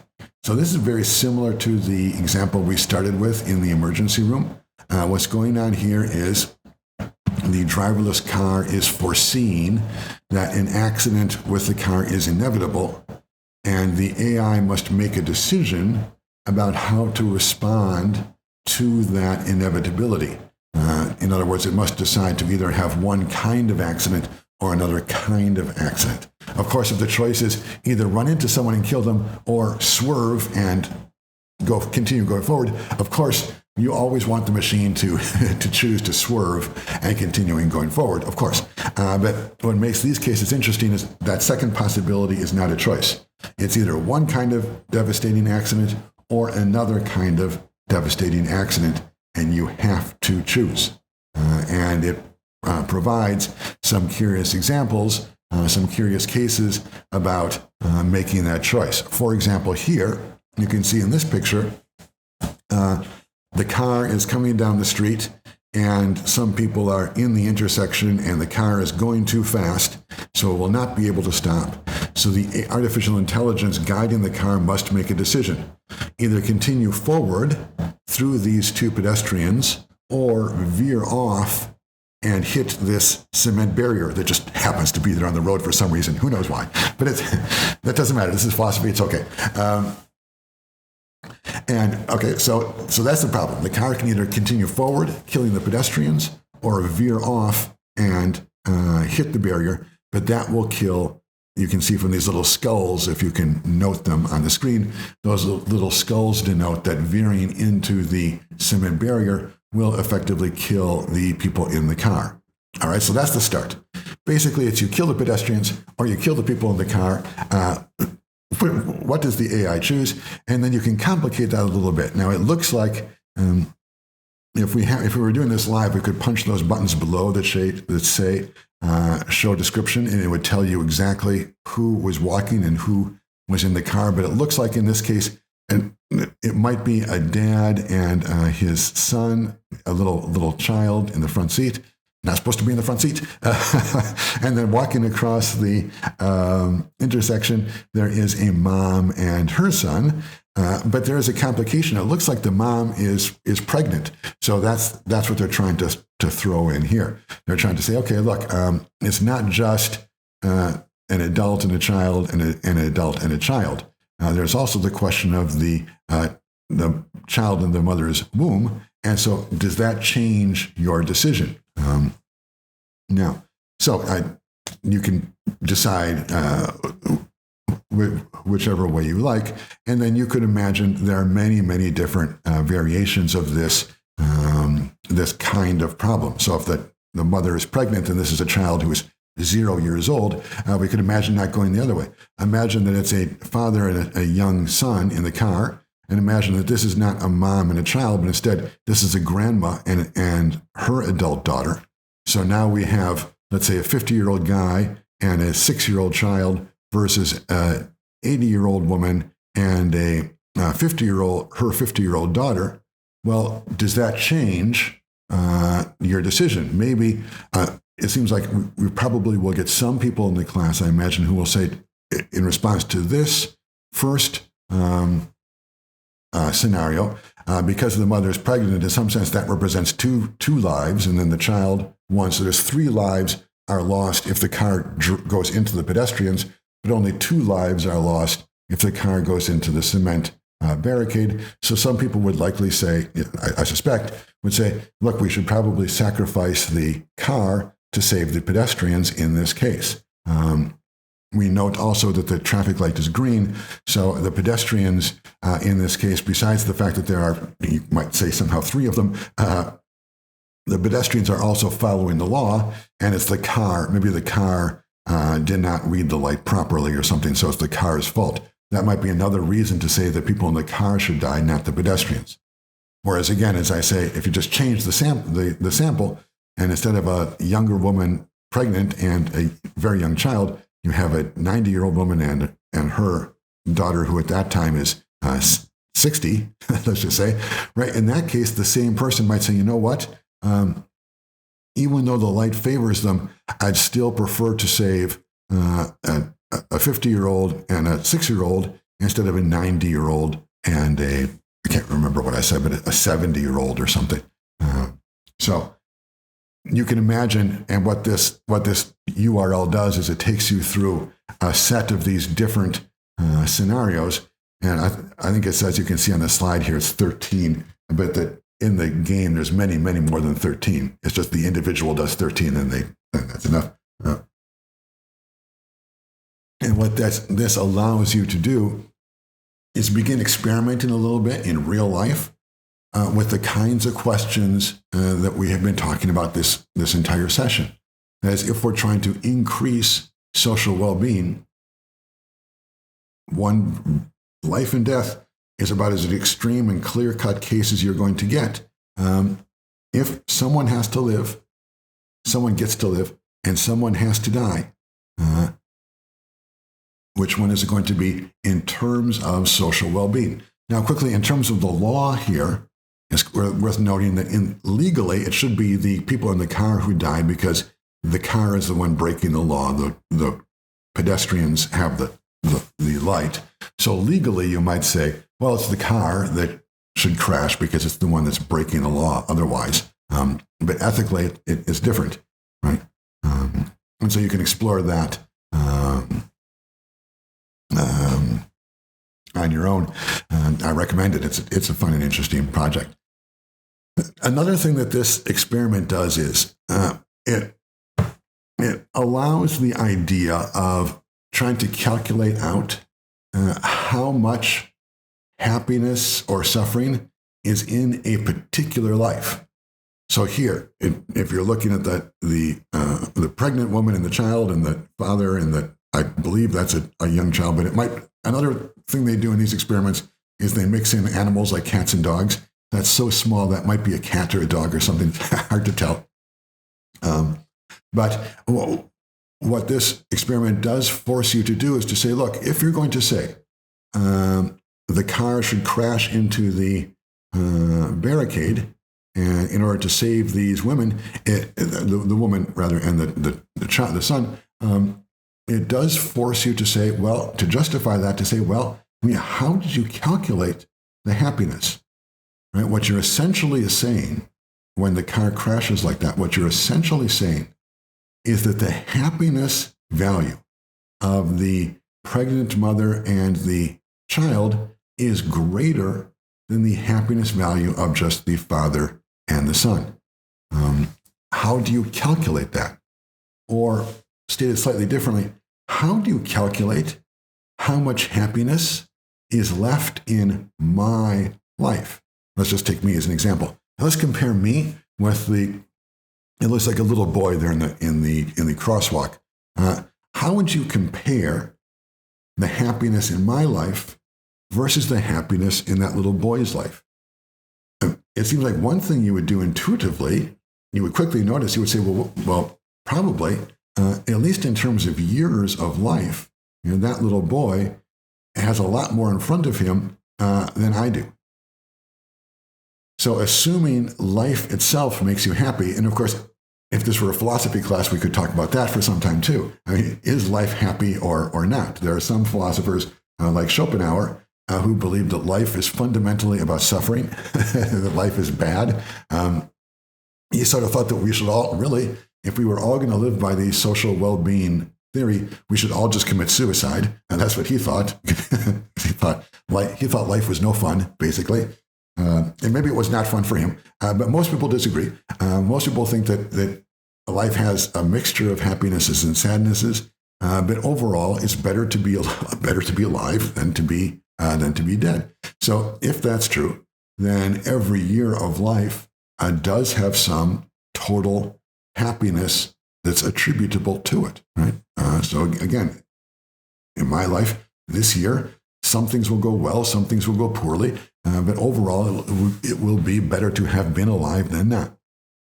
So if that's the case, good, that's a fine start. But how do you calculate that? And how do you calculate the difference between the happiness that I have versus the happiness of, let's just say this is a 10-year-old, and let's say that I'm 50. Just to make things simple, we'll say I'm 50. There's a 10-year-old there. So right away, we've got a 40-year difference in happiness if we say, look, we're better off, sadly, bad news, Brusseau, but we're better off if the car runs into me than if it runs into the child. And we could even say, look, we're better off by 40 units, right? If we could just say every year represents a certain amount of happiness, So we're better off by 40 units if the car hits me instead of the child. Then you could say other things too. You could say, well, look, I mean, what about if I'm 50 and this woman here who's pregnant is also 50? Yeah, I would say in my own defense, well, she's 50, I'm 50. I think we should flip the coin to see who the car hits, right? But then she says, but wait a minute, I'm pregnant. So I have surging out of my life, let's just say people live 100 years, just say that. I have my 50 years left to live, plus the 100 years of my child. Right? So if you run into her, the cost of happiness is 150 years, whereas the cost to me is 50 years. So we should run into me instead of her, she might say. And then you could imagine other things too. Let's say that it turns out, but then when it turns out that I ask her doctor and it turns out that she has cancer and she's going to, I'm just making this up, right? That she's going to die in 2 years, right? Well, then I might say, well, wait a minute now. I have a clean bill of health and I've got probably 50 good years in front of me.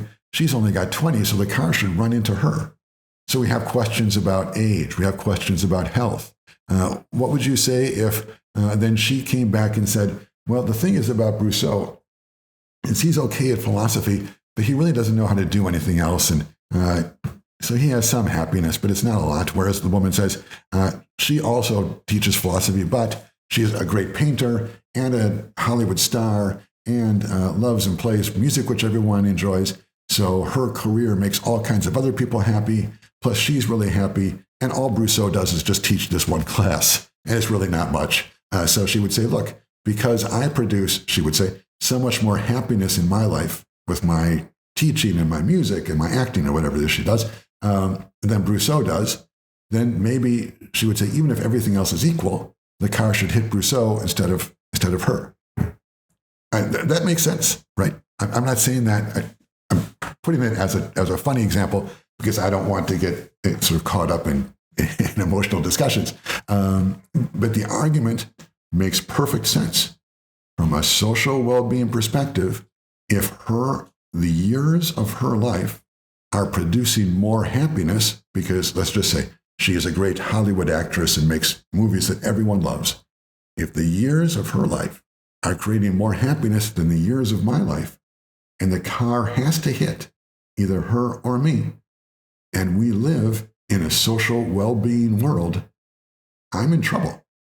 I'm in significant trouble. Now, if we live in a world of fairness, things are better for me. Because I can say, look, to be fair, we should flip a coin. So at least I've got a 50-50 there.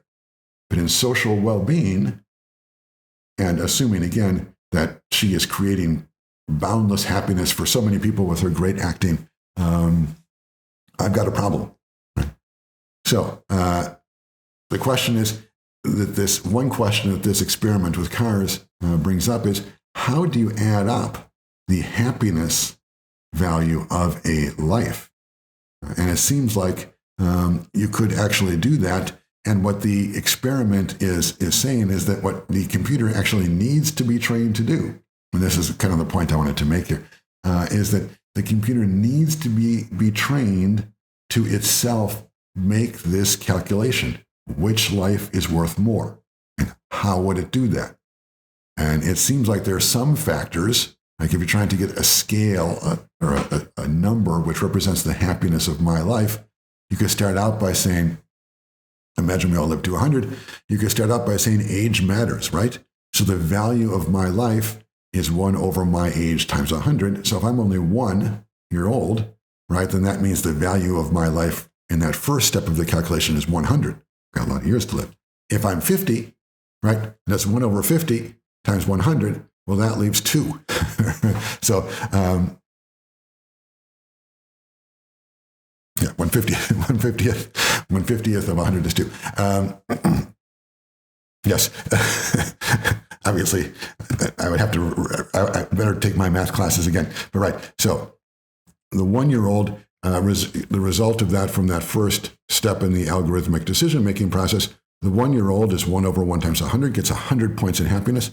I'm 1 over 50, that's 2. So the computer right there is going to say, look, if it's a 1-year-old versus Brusseau, who's 50, that's a 100 versus a 2. I am in deep, deep trouble. The machine is going to say, look, simply calculating out the happiness that's there, I should hit Brusseau instead of the poor child. But then you can add other things too. Like, for example, you could say that I am the father of, let's say I am the father of, let's be extravagant here, I am the father of 10 young children myself. In that case, you might say, look,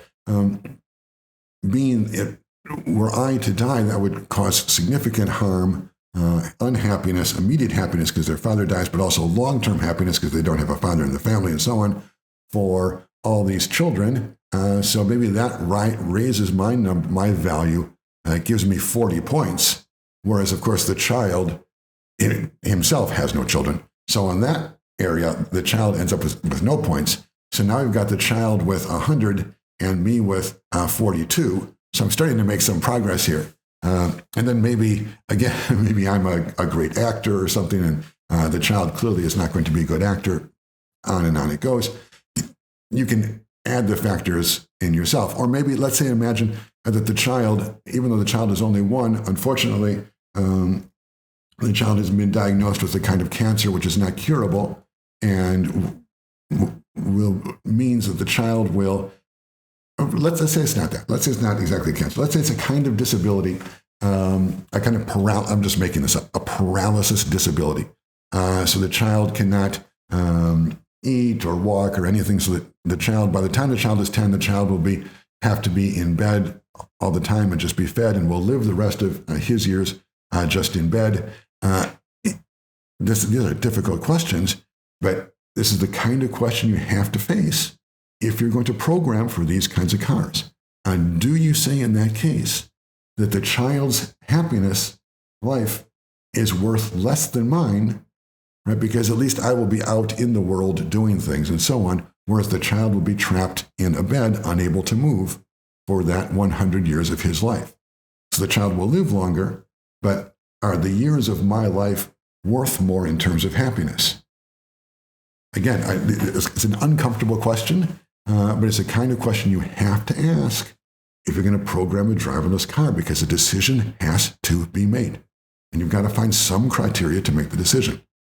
Now, if you go for dignity philosophy, one of the aspects of dignity philosophy is that all lives are equally valuable. The idea of human dignity, remember, is that it's not measurable. It's like air, right? It's not like sand. Sand, you can kind of count up the number of pebbles. It may be hard to do, but you can count up the number of pebbles. But air, you can't count it up. It's just sort of here. So dignity is like that. It's like air. You can't count it. So the child who is going to spend the rest of his life in bed because of this disease, and me, let's say I'm 30 and I'm healthy and happy and all that stuff. In terms of dignity, we are the same. So in terms of who should die, it's a coin flip. But in terms of social well-being, it seems like you've got to find some way to measure, well, it doesn't seem like you must, that's the theory, you must find some way to measure the happiness that I have versus the happiness of the child.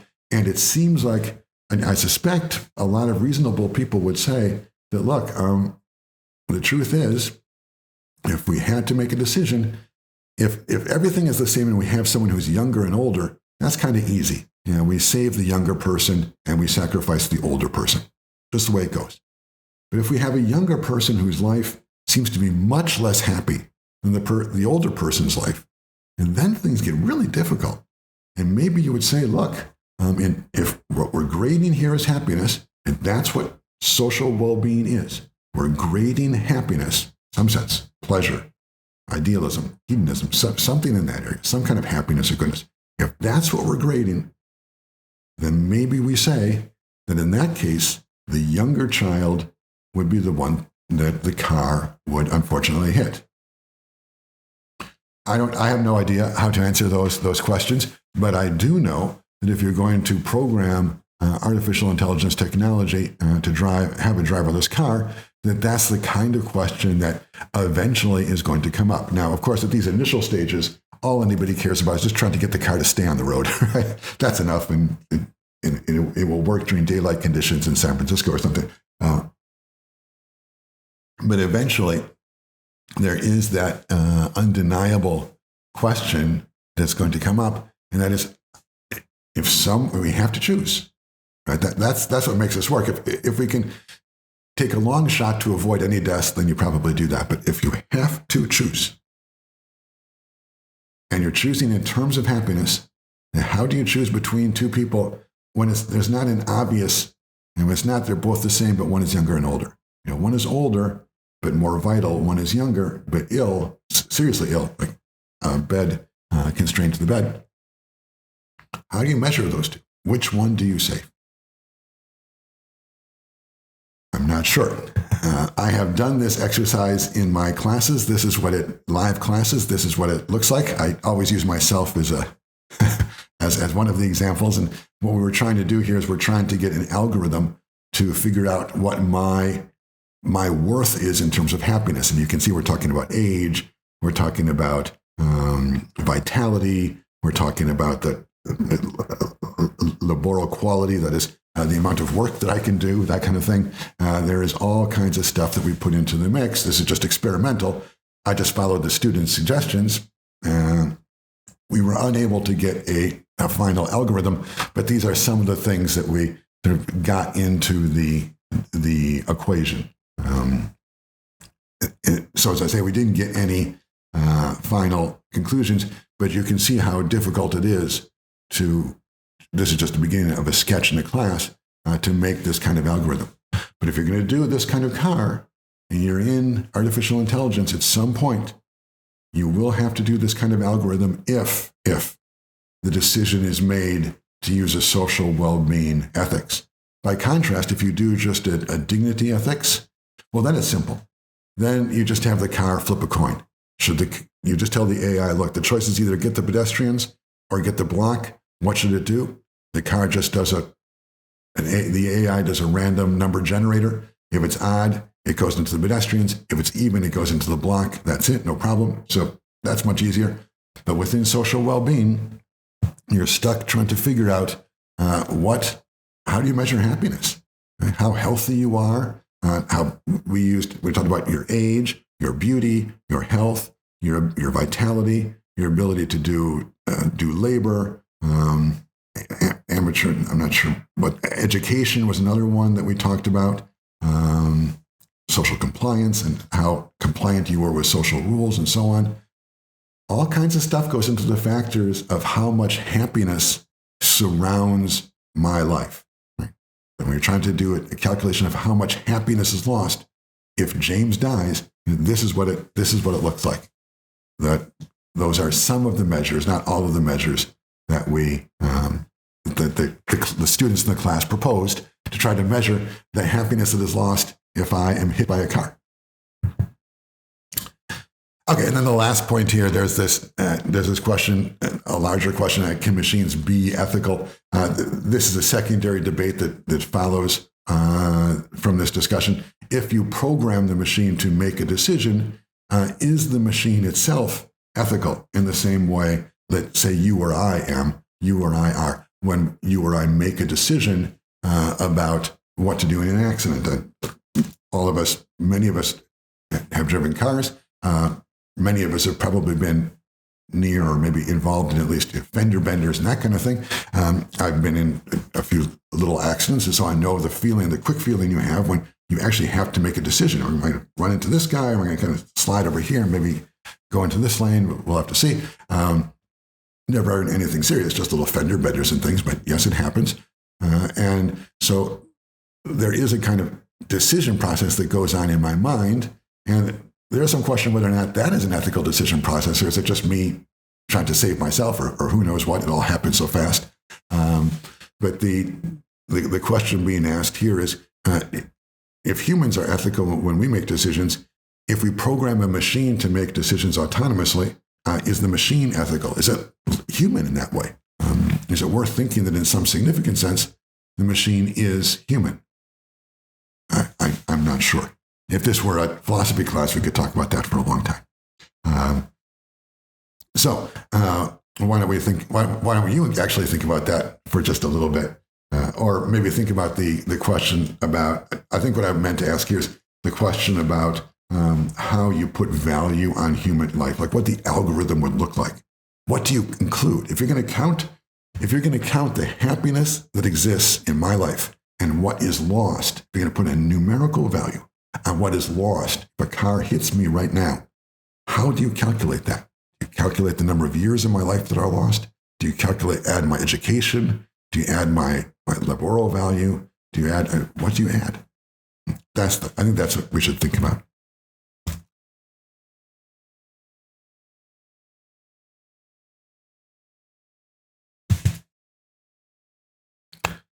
Okay. The next section is fairly quick. How does this theory actually work in the world? One way it actually does work in the world, and one way a practical approximation of this, the idea of social welfare, is actually set in motion by governments, both national governments and some sort of international organizations, is through something called the Sustainable Development Goals. These are produced by the United Nations. And the idea is that these goals, right, the goal, there's no poverty, there's no hunger, there's good health and well-being. The idea that these are goals that, for the most part, can be measured to some extent. That is, we actually do have measures in many countries of poverty level, how many people live below poverty and so on. We have measures of hunger. We can say in the United States versus in Mexico versus in Argentina, what percentage of the populations have hunger or how many people have hunger.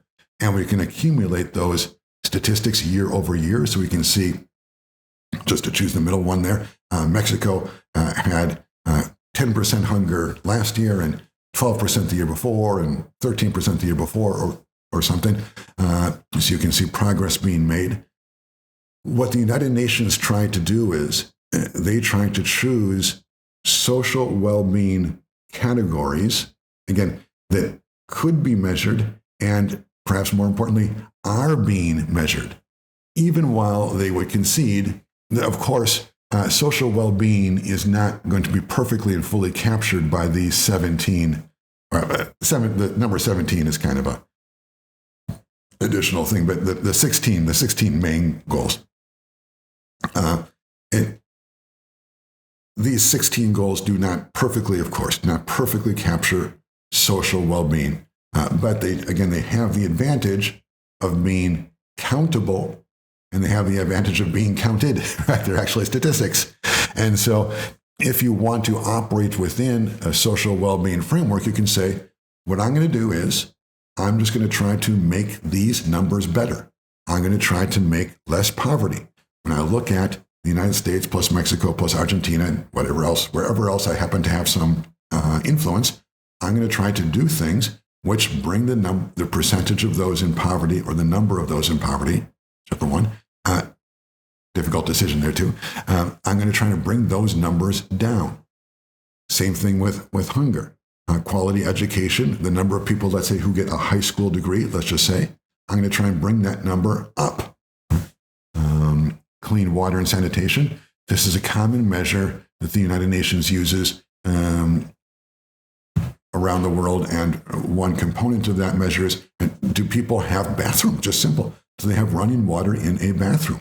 Well, you can say, what I want to try to do, imagine that I'm a very wealthy person and I believe in this social well-being theory and I want to make things better. What I might do is I might say, look, I'm going to donate money to create running water and bathrooms in communities in some place where it is lacking. I think Mr. Beast did this actually. There was some controversy. That's a different discussion. The idea is that you can say, look, for every bathroom that is built, that's a number. There's a bathroom that is built, social well-being goes up. So as opposed to the monetized utilitarianism idea, which was just there's this one measure, right, which just money measures everything. That's the advantage of it. You've got one measure here for everything. Here at the United Nations, they said, we're going to accept a little bit more complication, but we can also make the measurements a little bit more specific, right? you really can measure the number of bathrooms. You can measure,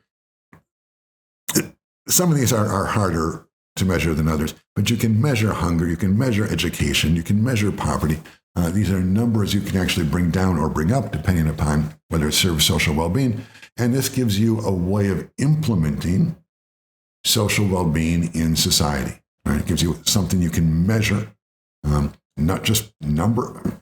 It sounds trivial, but it's not. Clean sanitation is terrifically important, and just number of bathrooms per individual is a real measure of social well-being. So that's what the United Nations are trying to do with this.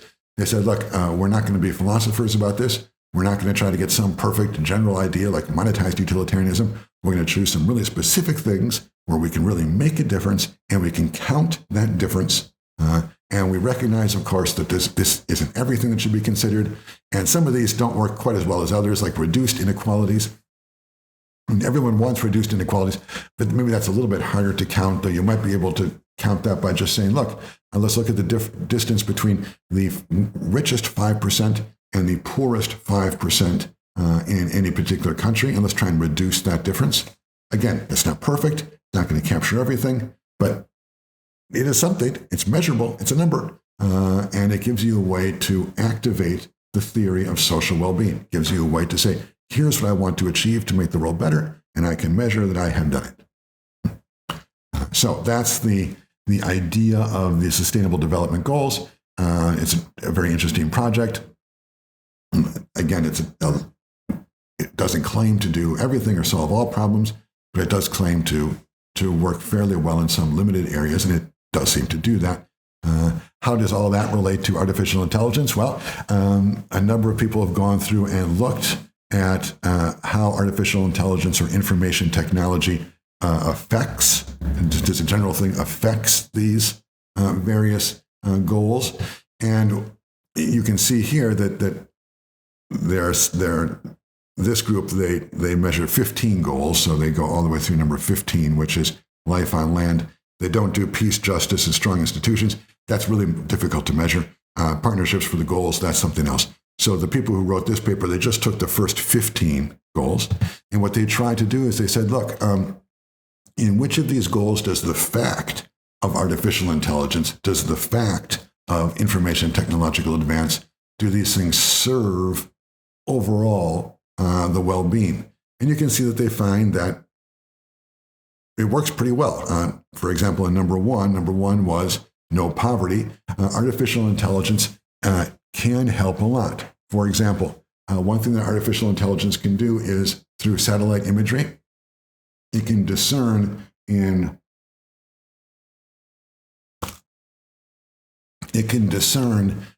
where crops and fields are thriving and where they are not thriving, and that can allow aid organizations to know beforehand where food aid might be required in the fall or the spring or whenever the harvesting season would come, and then get aid to those places in need beforehand more efficiently, because artificial intelligence has allowed them to discern that the crops that the people who are living in some region are probably not going to come to fruition at the level that is required for their sustenance.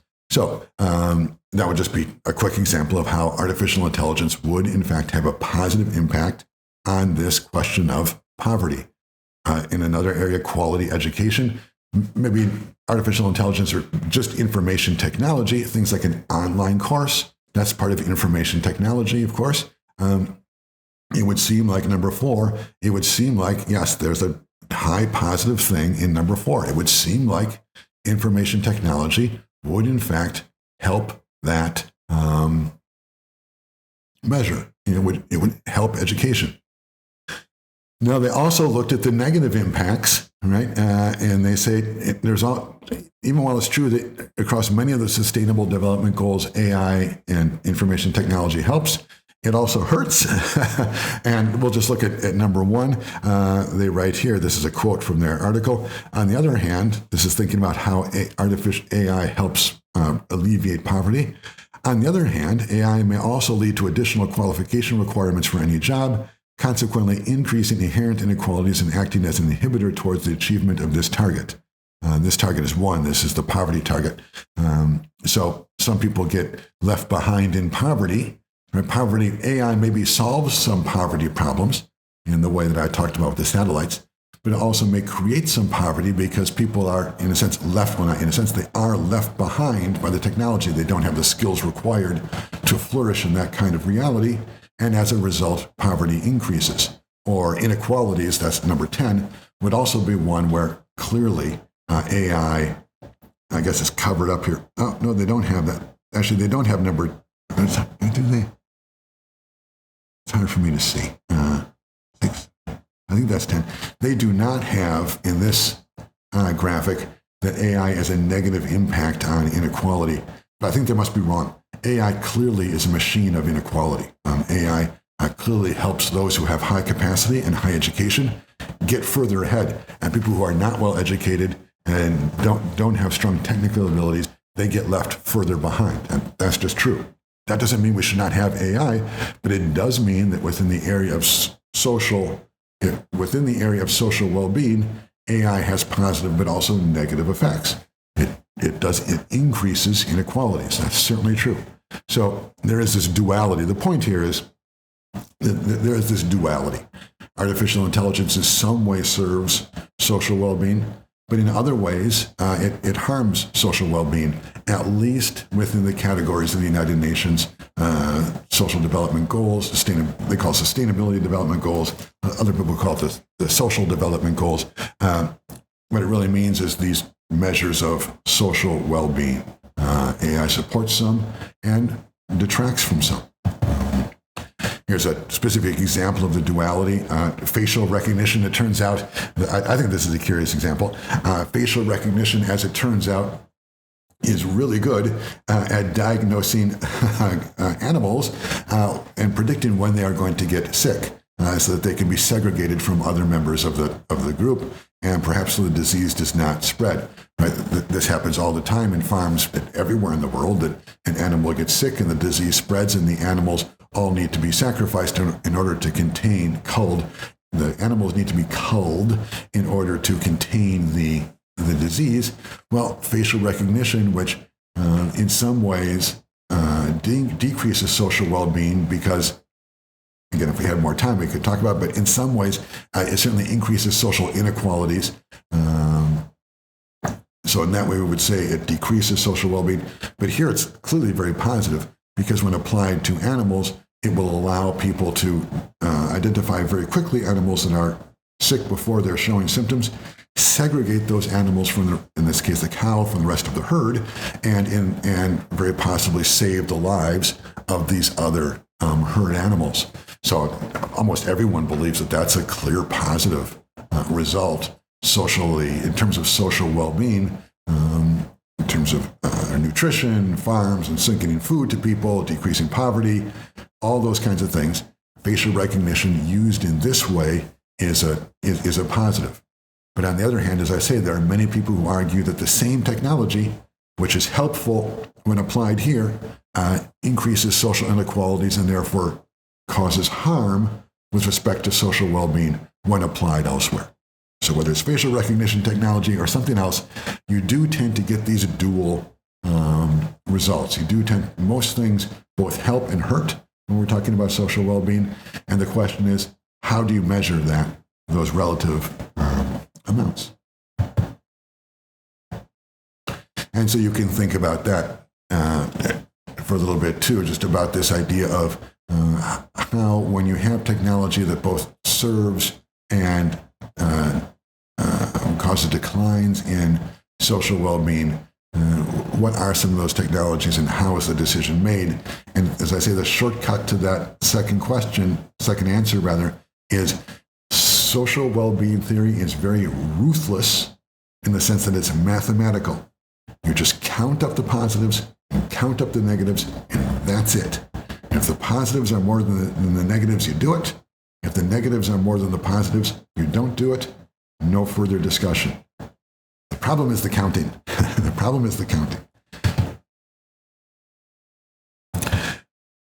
Okay, and then here, this is just one slide, I believe. Yes, just one slide. It's worth just stepping back for a moment and asking, well, what are the basic practical and theoretical objections to social well-being ethics? I mean, if we're not going to adopt this theory, why is it we're not going to adopt it? And here's a case in information technology. Facebook knows Instagram is toxic for teen girls. Company documents show. So Facebook is doing stuff that's causing all kinds of harm for young girls. Significant teen mental health issue that Facebook plays down in public. Okay? So it looks like, let's just take this as a case. I mean, it looks like Facebook's Instagram is causing harm in the area of social well-being. So maybe we should not have Instagram. Maybe we should say no more Instagram. Maybe parents should say that, or maybe the Washington, D.C. should say that. Who knows? Or maybe Facebook should say we're just going to discontinue Instagram. Lots of possibilities if you buy this argument. But the problem is, within social well-being, that's what they're saying here. They're saying there's this mental health issue.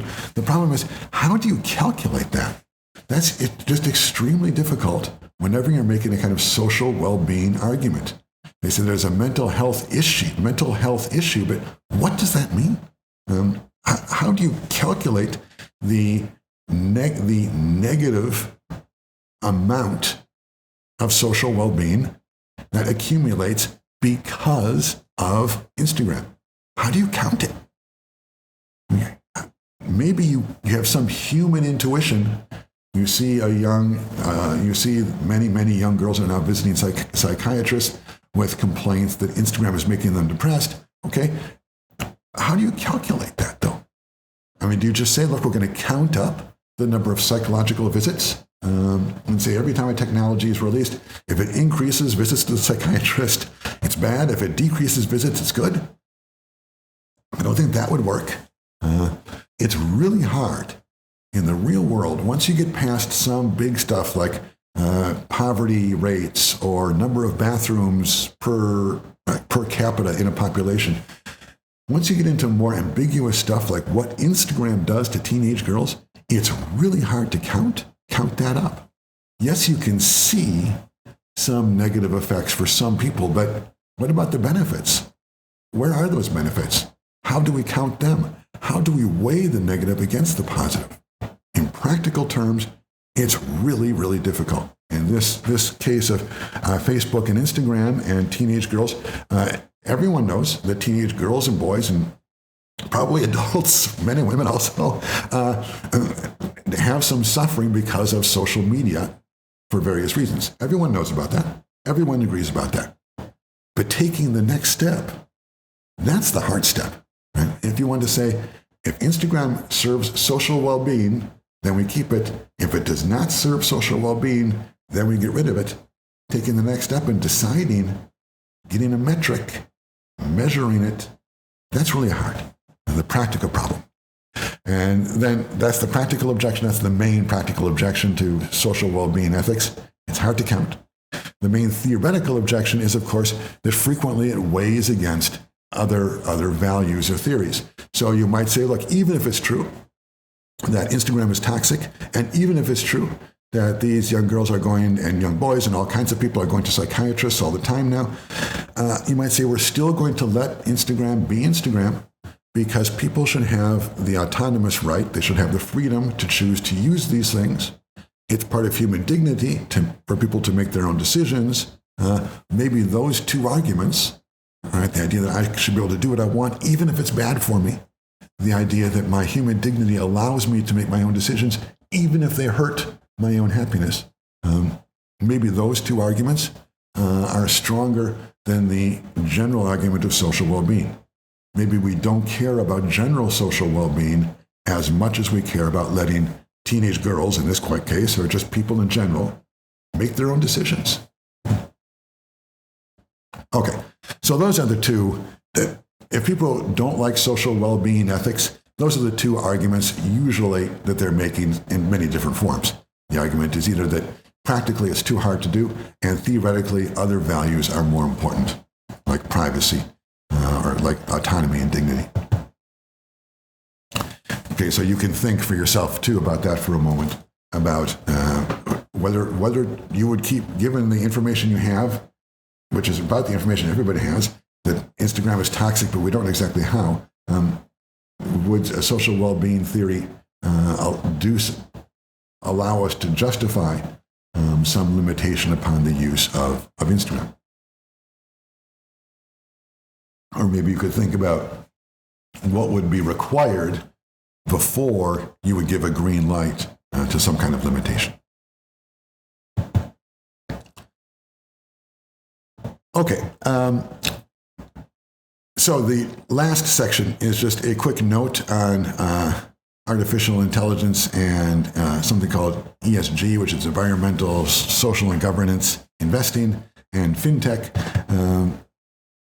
This is, as I say, this is the last point we will make today.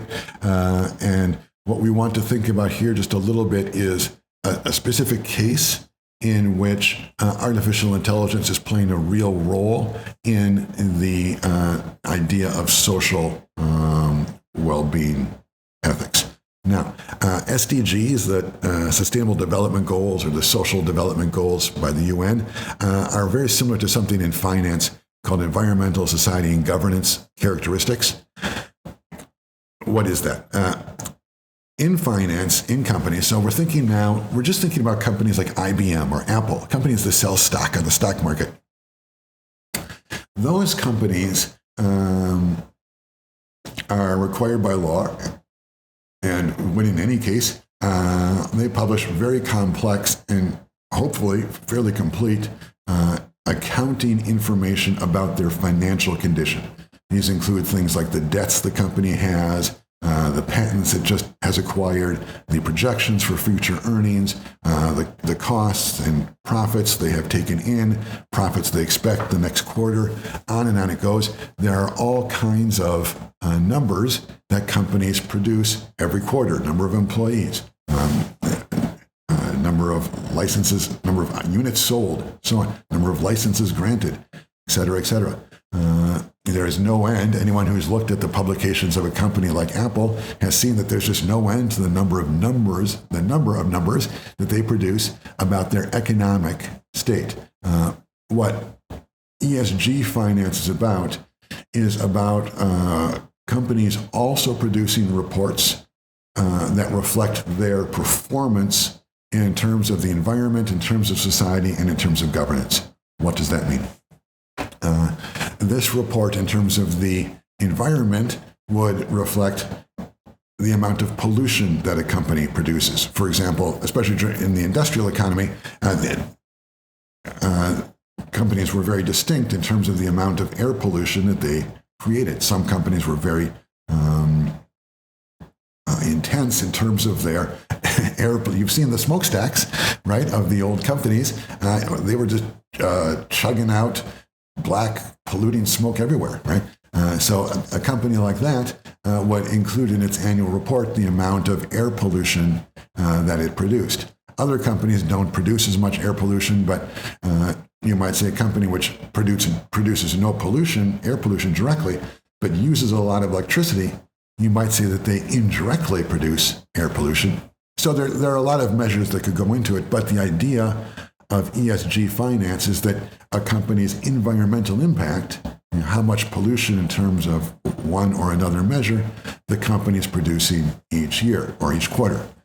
Similarly, with respect to society, there are lots of questions about what exactly you measure, but the idea is that you would measure things like how much you might measure, for example, how many contributions the company makes to things like a free park, like a company donates money to create a park in the near the company headquarters. Great, that's a positive in their social contribution. A company would also say, look, it's a social contribution that we're giving people jobs. If we have 1,000 employees being paid a check every 15 days, that's a social positive. And we should write about that not only as a financial part of our financial existence, as a cost in labor, it's also a benefit in society. We're providing sustenance in some sense to these 100 or 1,000 people who live in this town. So that's the kind of thing that you would gather in the world or in the area of society. Governance is something like the ethics of the company in terms of kickbacks and maybe hiring. How fair are they in their hiring process? That's also sort of a social value. Governance is mainly things like how transparent the company is. That's a little bit more of a business category. For our purposes, the E and the S, those are the significant categories. What kinds of effects does the company have in the environment? What kinds of effects does the company have on society?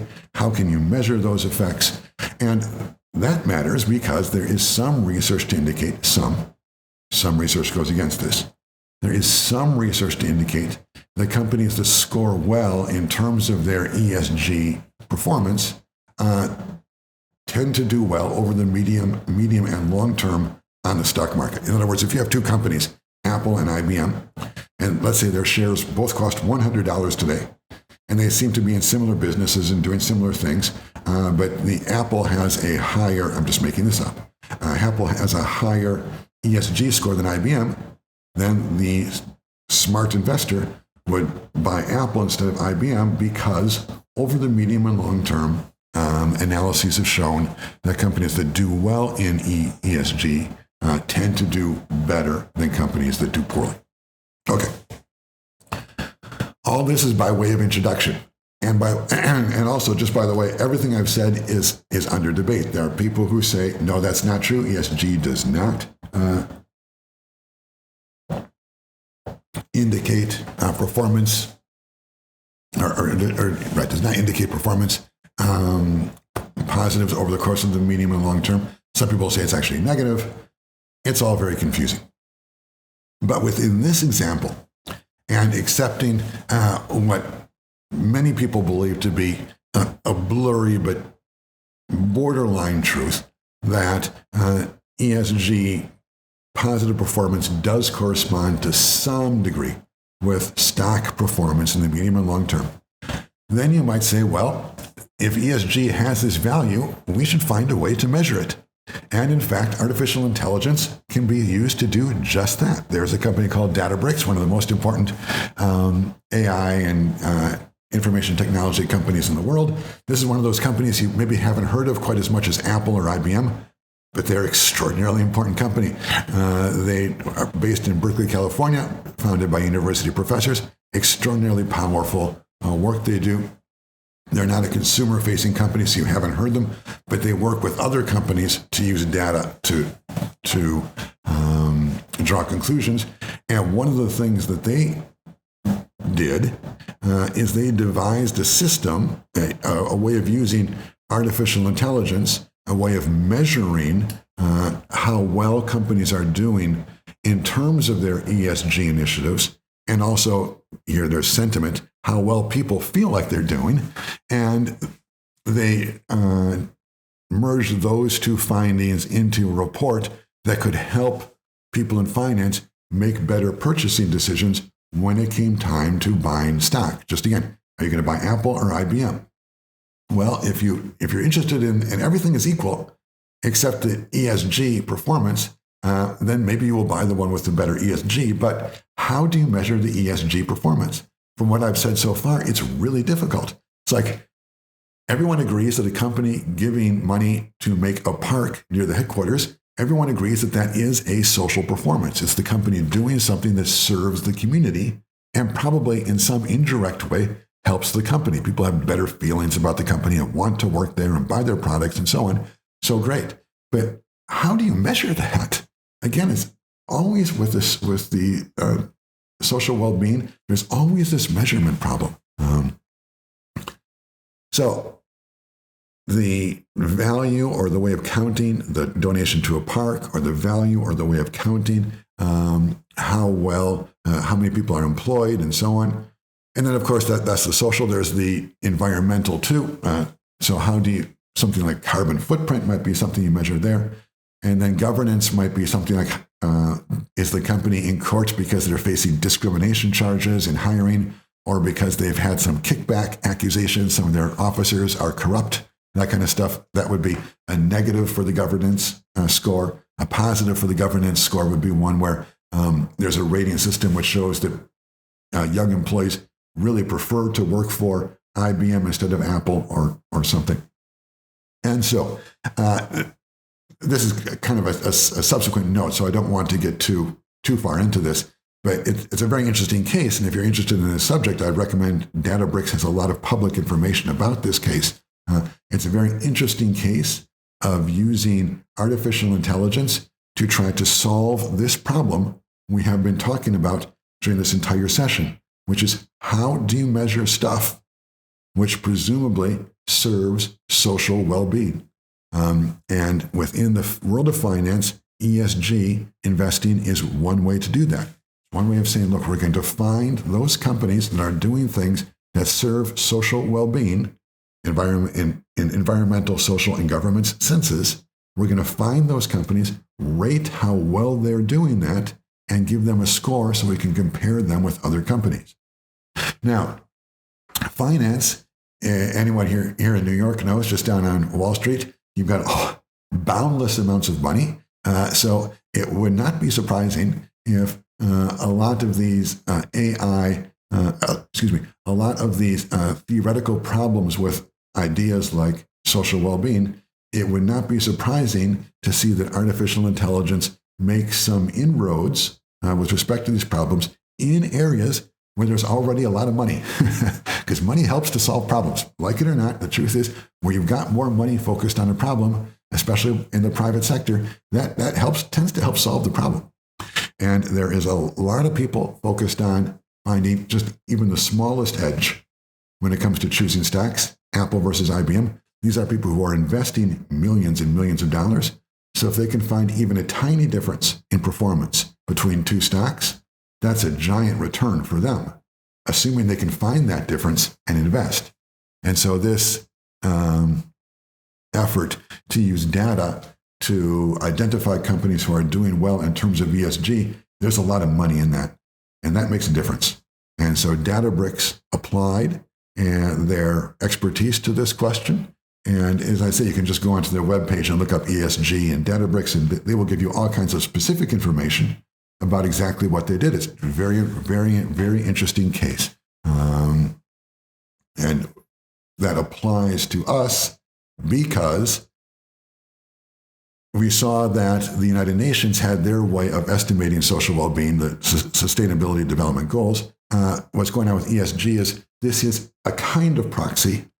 Again, a lot of room for debate here, but a kind of proxy for social well-being and a kind of way of saying that you could privilege with your investment dollars those companies that serve social well-being. And so a lot of the problems we've talked about, what counts as social well-being? How do we measure it? A lot of those problems are being addressed specifically by artificial intelligence in this investment area, where, as I say, there's a lot of funding, a lot of resources, so they can get some really smart people to try to solve the problem. Now, just quickly underneath all that, I want to again put the qualification. A lot of people don't think that ESG really does serve is not a financial performance indicator. A lot of people think that the ESG claims are not actually socially positive, so there's just no end to the debates. This is far, far from concluded, but it's a really interesting window into the way that people in the real world with real resources are trying to use the idea of social well-being, are trying to implement the idea of social well-being with technology. Again, I have to just underline one more time, I am not proposing or saying you should go for ESG. Some people think it's a mistake. Some people think it doesn't make sense. Good, powerful arguments on all sides. We really just don't know. But everyone on all sides agrees that it's a very interesting case in seeing how technology could be used to identify, again, companies that are producing social well-being benefits, which are distinct from economic benefits. So the company makes a profit, that's one thing. But what we're trying to do here is we're trying to identify companies that create social well-being benefits. And AI is being brought to this cause. Now, the success, that's a matter for debate. But if you're interested in this question about social well-being what it means, how it can be counted, how it can be implemented.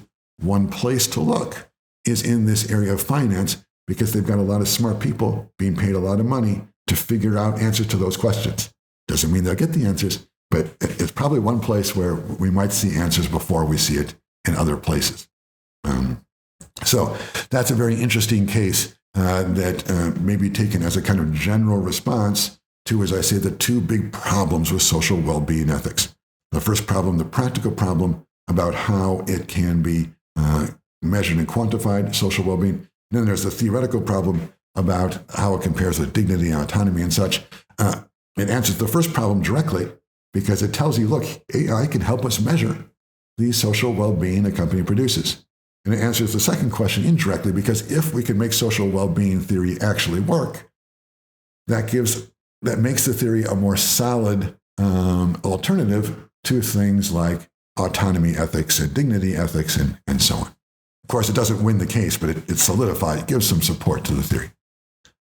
All right, so that's an example of how artificial intelligence is being used in the real finance world to identify and measure the social well-being, which is created very narrowly in the area of public companies.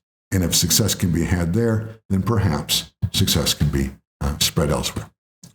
So that's what we have talked about this session. I think that covers the area of social well-being significantly.